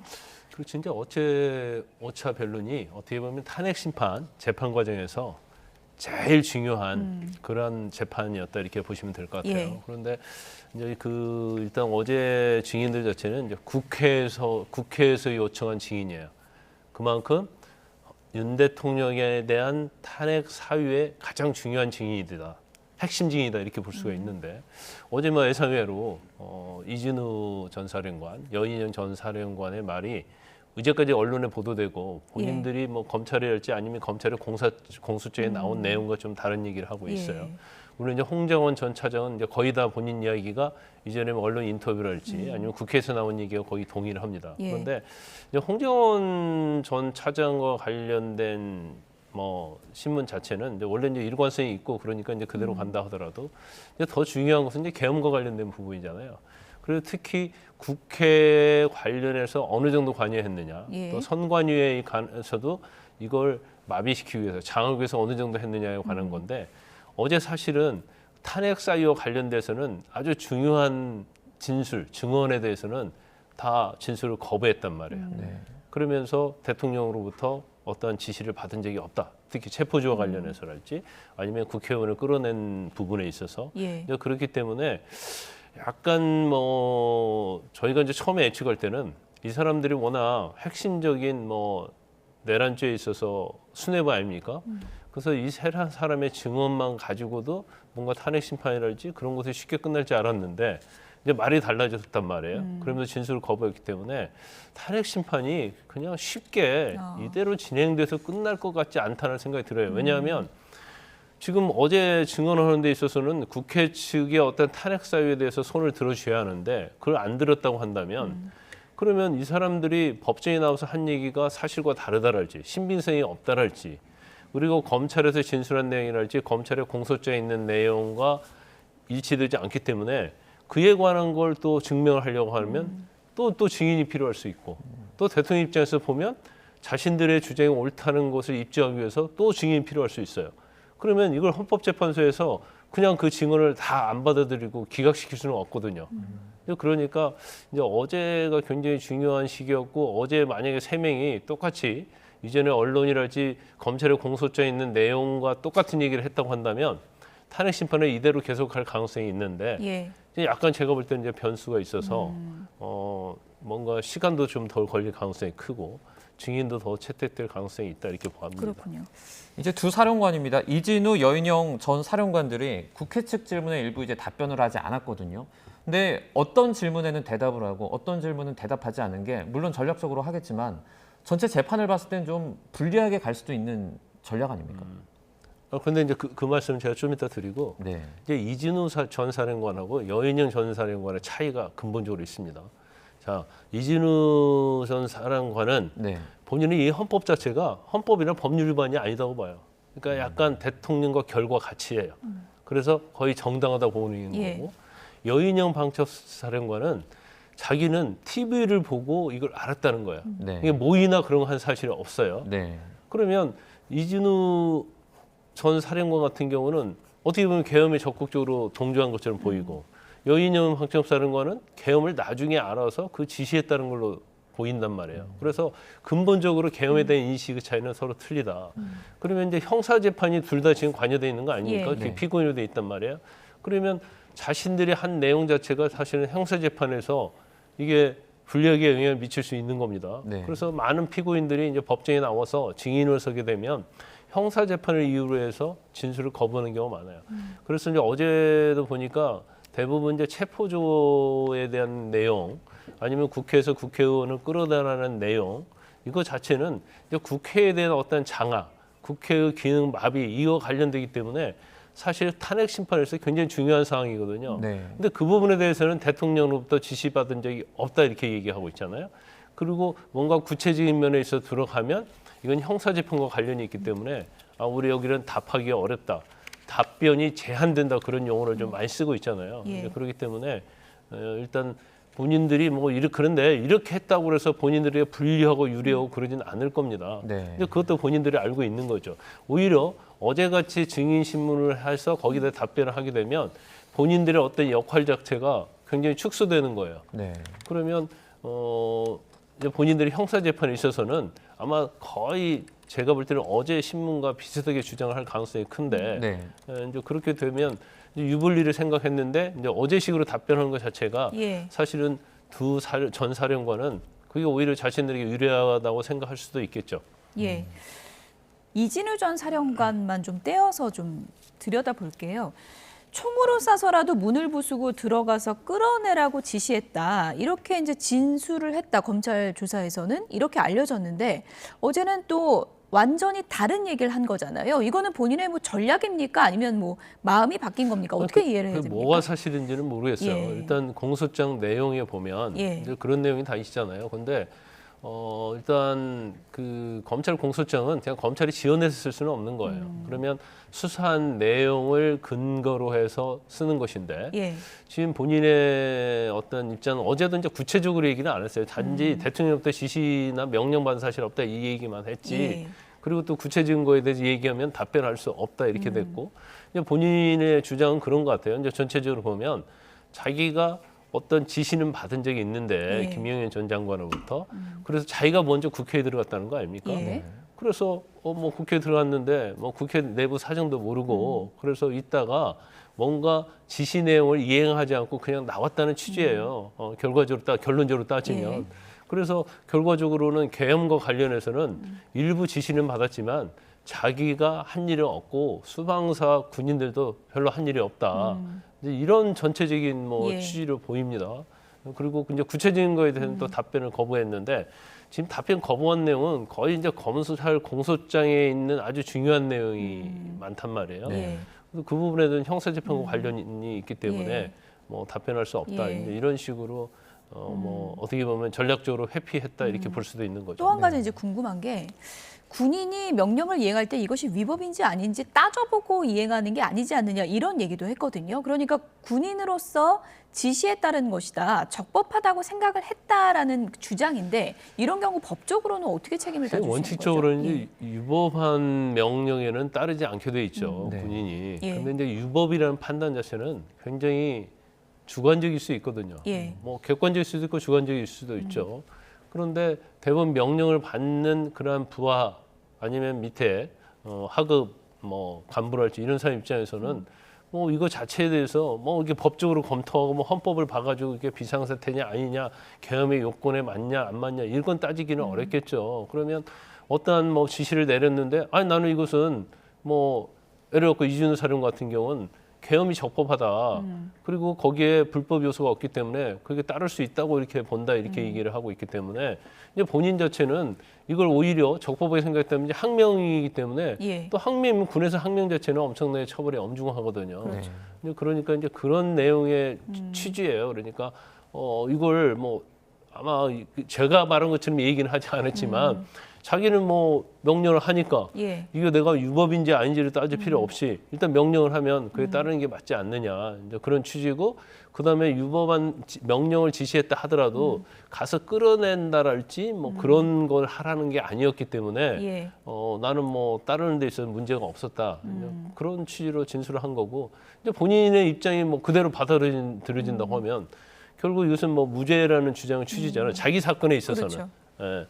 대통령의 탄핵 심판 사건과는 별개로 그러면 그렇게 주장하는 것이 이제 본인 입장에서는 이제 최선의 방법이다 이렇게 보는 거죠. 어제 출석을 했던 또 다른 증인입니다. 홍장원 전 국정원 1차장 관련된 질문도 조금 들어보겠습니다. 저희가 그러니까 윤 대통령에게 싹 다 잡아들여라는 말을 직접 들었다라고 진술을 일관되게 하고 있는데 정치인 체포 지시 여부가 아무래도 이번 내란 혐의 입증에서 가장 큰 부분을 또 차지하지 않습니까? 그러면은 일단 홍 전 차장의 증언이 정말 재판에서 중요할 것 같은데 어떻게 들으셨어요?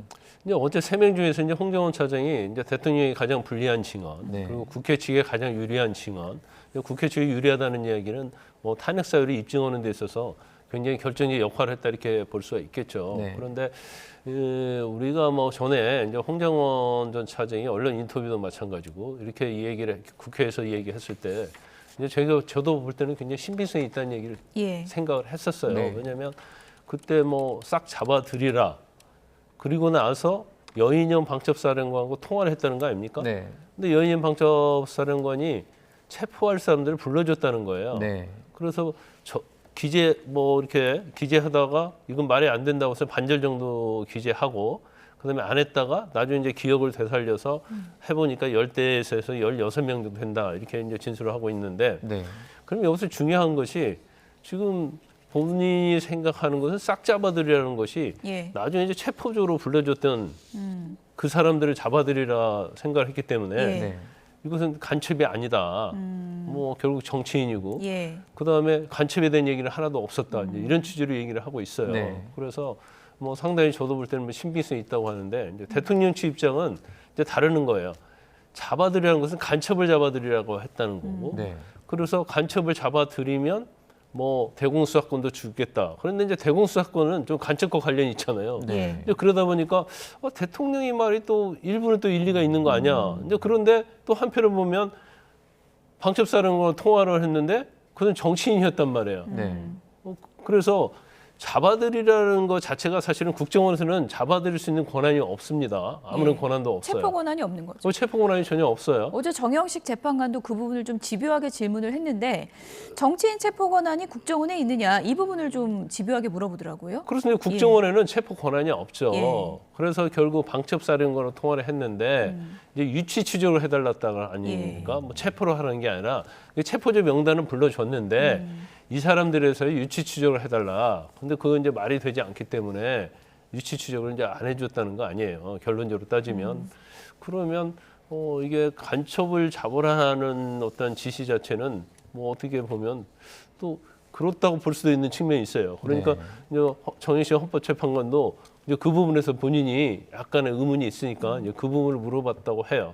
그렇지만 홍정원 전 차장은 간첩은 아니고 결국 뭐 정치인 체포하라는 그런 얘기했다는 얘기를 주장을 하고 있으니까 이제 그 부분에 대해서 이제 헌법재판소가 잘 판단하겠죠. 홍장원 전 차장은 여인영 전 사령관이 체포 명단 불러줬다고 주장을 하고 있고 여인영 전 사령관은 또 다른 결에 또 얘기를 하고 있기 때문에 이 부분도 추후에 자신의 이제 기억과 사실 확인이 좀 필요한 틀리다고 거죠. 얘기를 하죠. 윤석열 대통령 주장과 관련해서 이 부분을 이제 본인이 분명히 했다라고 이제 인정을 했는데 선관위의 계엄군 투입하라. 이건 내가 분명히 했다. 이렇게 얘기를 했습니다.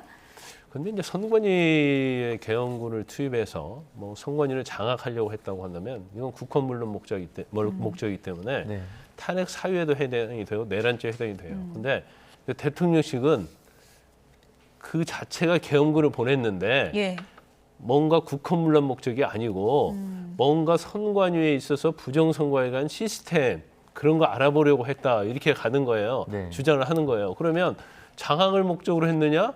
뭐 장악도 부정선거에 대한 걸 확실하기 위해서 장악을 하려고 했으면 이건 내란죄나 탄핵 사유가 되는 거고 그렇지 않고 단지 뭐 시스템 점검하고 이전에 뭐 증거 확보 못한 걸 증거를 한번 하려고 했다는 취지로 가면 설사 선관위에 계엄군을 투입했다 하더라도 이건 또 죄가 안 된다 이제 그런 취지로 주장을 하는 거예요. 그래서 이 부분에 대해서도 워낙 뭐 우리가 객관적 시각이랄지 이런 거 좀 다른 부분이 좀 있어요. 그래서 우리가 이제까지 알았던 거는 정반대의 주장, 뭐 그냥 그 전에는 생각할 수 없는 내용을 대통령실과 대통령 변호인실이 계속 주장하고 있기 때문에 이게 이제까지 우리가 생각했던 대로 팩트가 이제 확정이 되는 거 아니고 정말 그랬느냐 아니냐를 이제 확인해야 하는 그런 과정이 제가 볼 때는 형사 재판이 됐건 탄핵 심판이 됐건 좀 그런 과정을 거칠 가능성이 좀 높아지고 있다. 저는 그렇게 봅니다.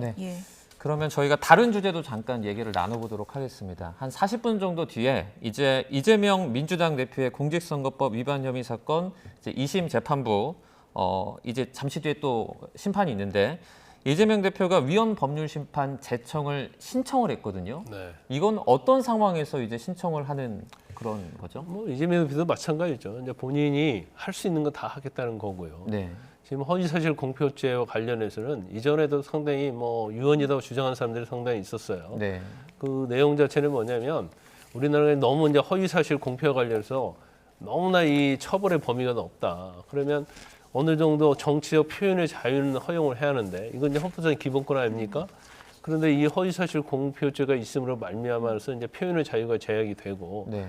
약간의 허위사실만 공표해도 처벌받는다. 근데 처벌받는데 이것도 5년 이하 징역이라지 3천만 원 이하 벌금이 때문에 형량이 굉장히 무거워요.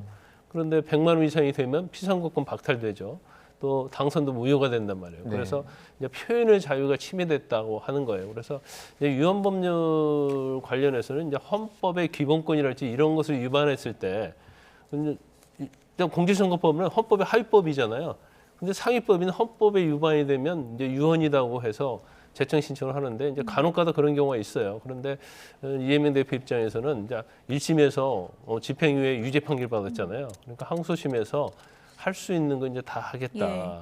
그리고 그렇게 생각을 하고 위헌 법률 심판 제청을 신청했다 이렇게. 그거 받아들일지는 항소심 재판부가 결정을 하는 거죠? 그렇죠. 예. 근데 제가 볼 때는 받아들일 가능성은 거의 없다 이렇게 봐요. 왜냐하면 이전에도 여러 번 있었지만 받아준 적이 거의 없고 또 받아줘가지고 헌법재판소 갔지만 결국 유언이 아니고 이제 합헌이라는 결정이 났거든요. 그래서 일단은 뭐 이게 되든 안 되든 또 경우에 따라서 시대적 흐름이 바뀌었으니까 예. 이재명 대표 입장에서는 또 재판부 또 받아줄 가능성이 있다고 생각할 수도 있죠.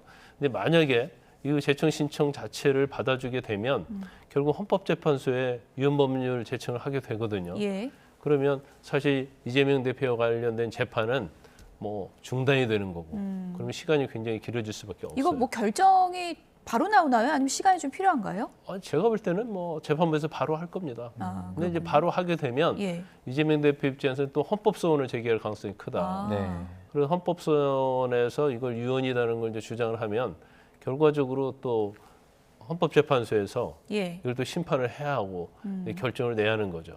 그런데 헌법소원 제기하면 그동안 재판은 어떻게 되는 거예요? 아니, 그건 재판 이제 헌법소원은 재판이 중단되지 않아요. 아, 네. 그렇군요. 그러면 뭐 희망을 또 가질 수 있다고 생각할 수도 있죠. 왜냐하면 이제 마은혁 재판관이 아직 임명이 안 됐잖아요. 예. 임명이 되면 예. 헌법재판소 구조가 상당히 이제 진보성의 어떤 우유의 구조로 가기 때문에 예. 뭐 경우에 따라서는 이거 위헌 나오게 되면 본인은 일단 허위사실 공표죄와 관련해서 이제 자유로워질 수가 있기 때문에 이제 할 수 있는 수단은 다 강구하고 있다 이렇게 볼 수 있어요. 네, 어쨌든 항소심 재판부가 이것에 대해서 어떤 결론을 내릴지부터 봐야 되겠군요. 지금까지 김강산 변호사였습니다. 고맙습니다. 이틀째 한파가 기승입니다. 서해안 지역의 폭설도 계속되고 있는데요. 현장 연결해서 날씨 알아보겠습니다. 윤수빈 캐스터. 네, 서울 광화문에 나와 있습니다. 네, 한낮 시간인데도 날씨가 많이 춥죠? 네, 맞습니다. 이틀째 한파가 맹위를 떨치고 있습니다. 현재 서울 기온은 영하 5.6도, 칼바람의 체감 온도는 영하 13도 가까이 떨어져 있는데요. 이렇게 추운 날씨에도 아이스 음료만 찾으시는 분들이 있죠. 일명 얼주가라고도 하는데 오늘은 이분들도 아이스 커피를 고집하시긴 어려울 것 같습니다. 저희 YTN 기상팀이 오전 시간부터 이 아이스 커피를 바깥에 내놨는데요. 보시는 것처럼 얼음이 있던 부분은 이렇게 꽝꽝 얼어붙었습니다. 한파가 냉동고 역할을 해주면서 전혀 한낮 시간에도 녹지 않고 있는 겁니다.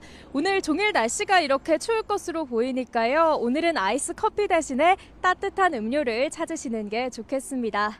이틀째 한파가 이어지면서 전국이 꽁꽁 얼어붙었습니다.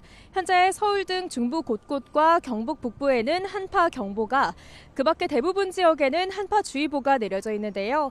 낮 동안에도 서울 최고 기온이 영하 5도 선에 머무르겠고 춘천 영하 4도, 안동은 영하 3도 등 종일 무척 춥겠습니다. 한편 서해안에는 사흘째 폭설이 이어지고 있습니다. 전남 영광에는 대설 경보가 내려졌고요. 현재 그 밖에 호남 서부와 제주도를 중심으로는 대설주의보가 발령 중인 가운데 강한 눈이 집중되고 있습니다. 앞으로 제주 산간에 많게는 20cm 이상, 충남 서해안과 호남에도 최고 10에서 15cm의 많은 눈이 추가로 내리겠고요. 오늘 늦은 오후부터는 경기 남서부와 충청 내륙, 영남 서부에도 1에서 5cm의 눈이 내리겠습니다. 오늘 내리는 눈은 내일 오전까지 이어진 뒤 잠시 소강 상태에 들겠지만 내일 오후부터 다시 기압골의 영향으로 서울 등 수도권을 비롯한 전국 곳곳에 눈이 오겠고요. 강추위는 다음 주 초까지 길게 이어질 전망입니다. 한파 속에 전국적으로 바람도 무척 강합니다. 특히 해안가를 중심으로는 강풍특보도 발효 중이니까요. 시설물 관리와 안전사고에도 유의해 주셔야겠습니다. 지금까지 서울 광화문 광장에서 YTN 윤수빈입니다. 뉴스나우 오늘 순서는 여기서 마치겠습니다. 내일도 생생한 뉴스로 찾아뵙겠습니다. 여러분 고맙습니다.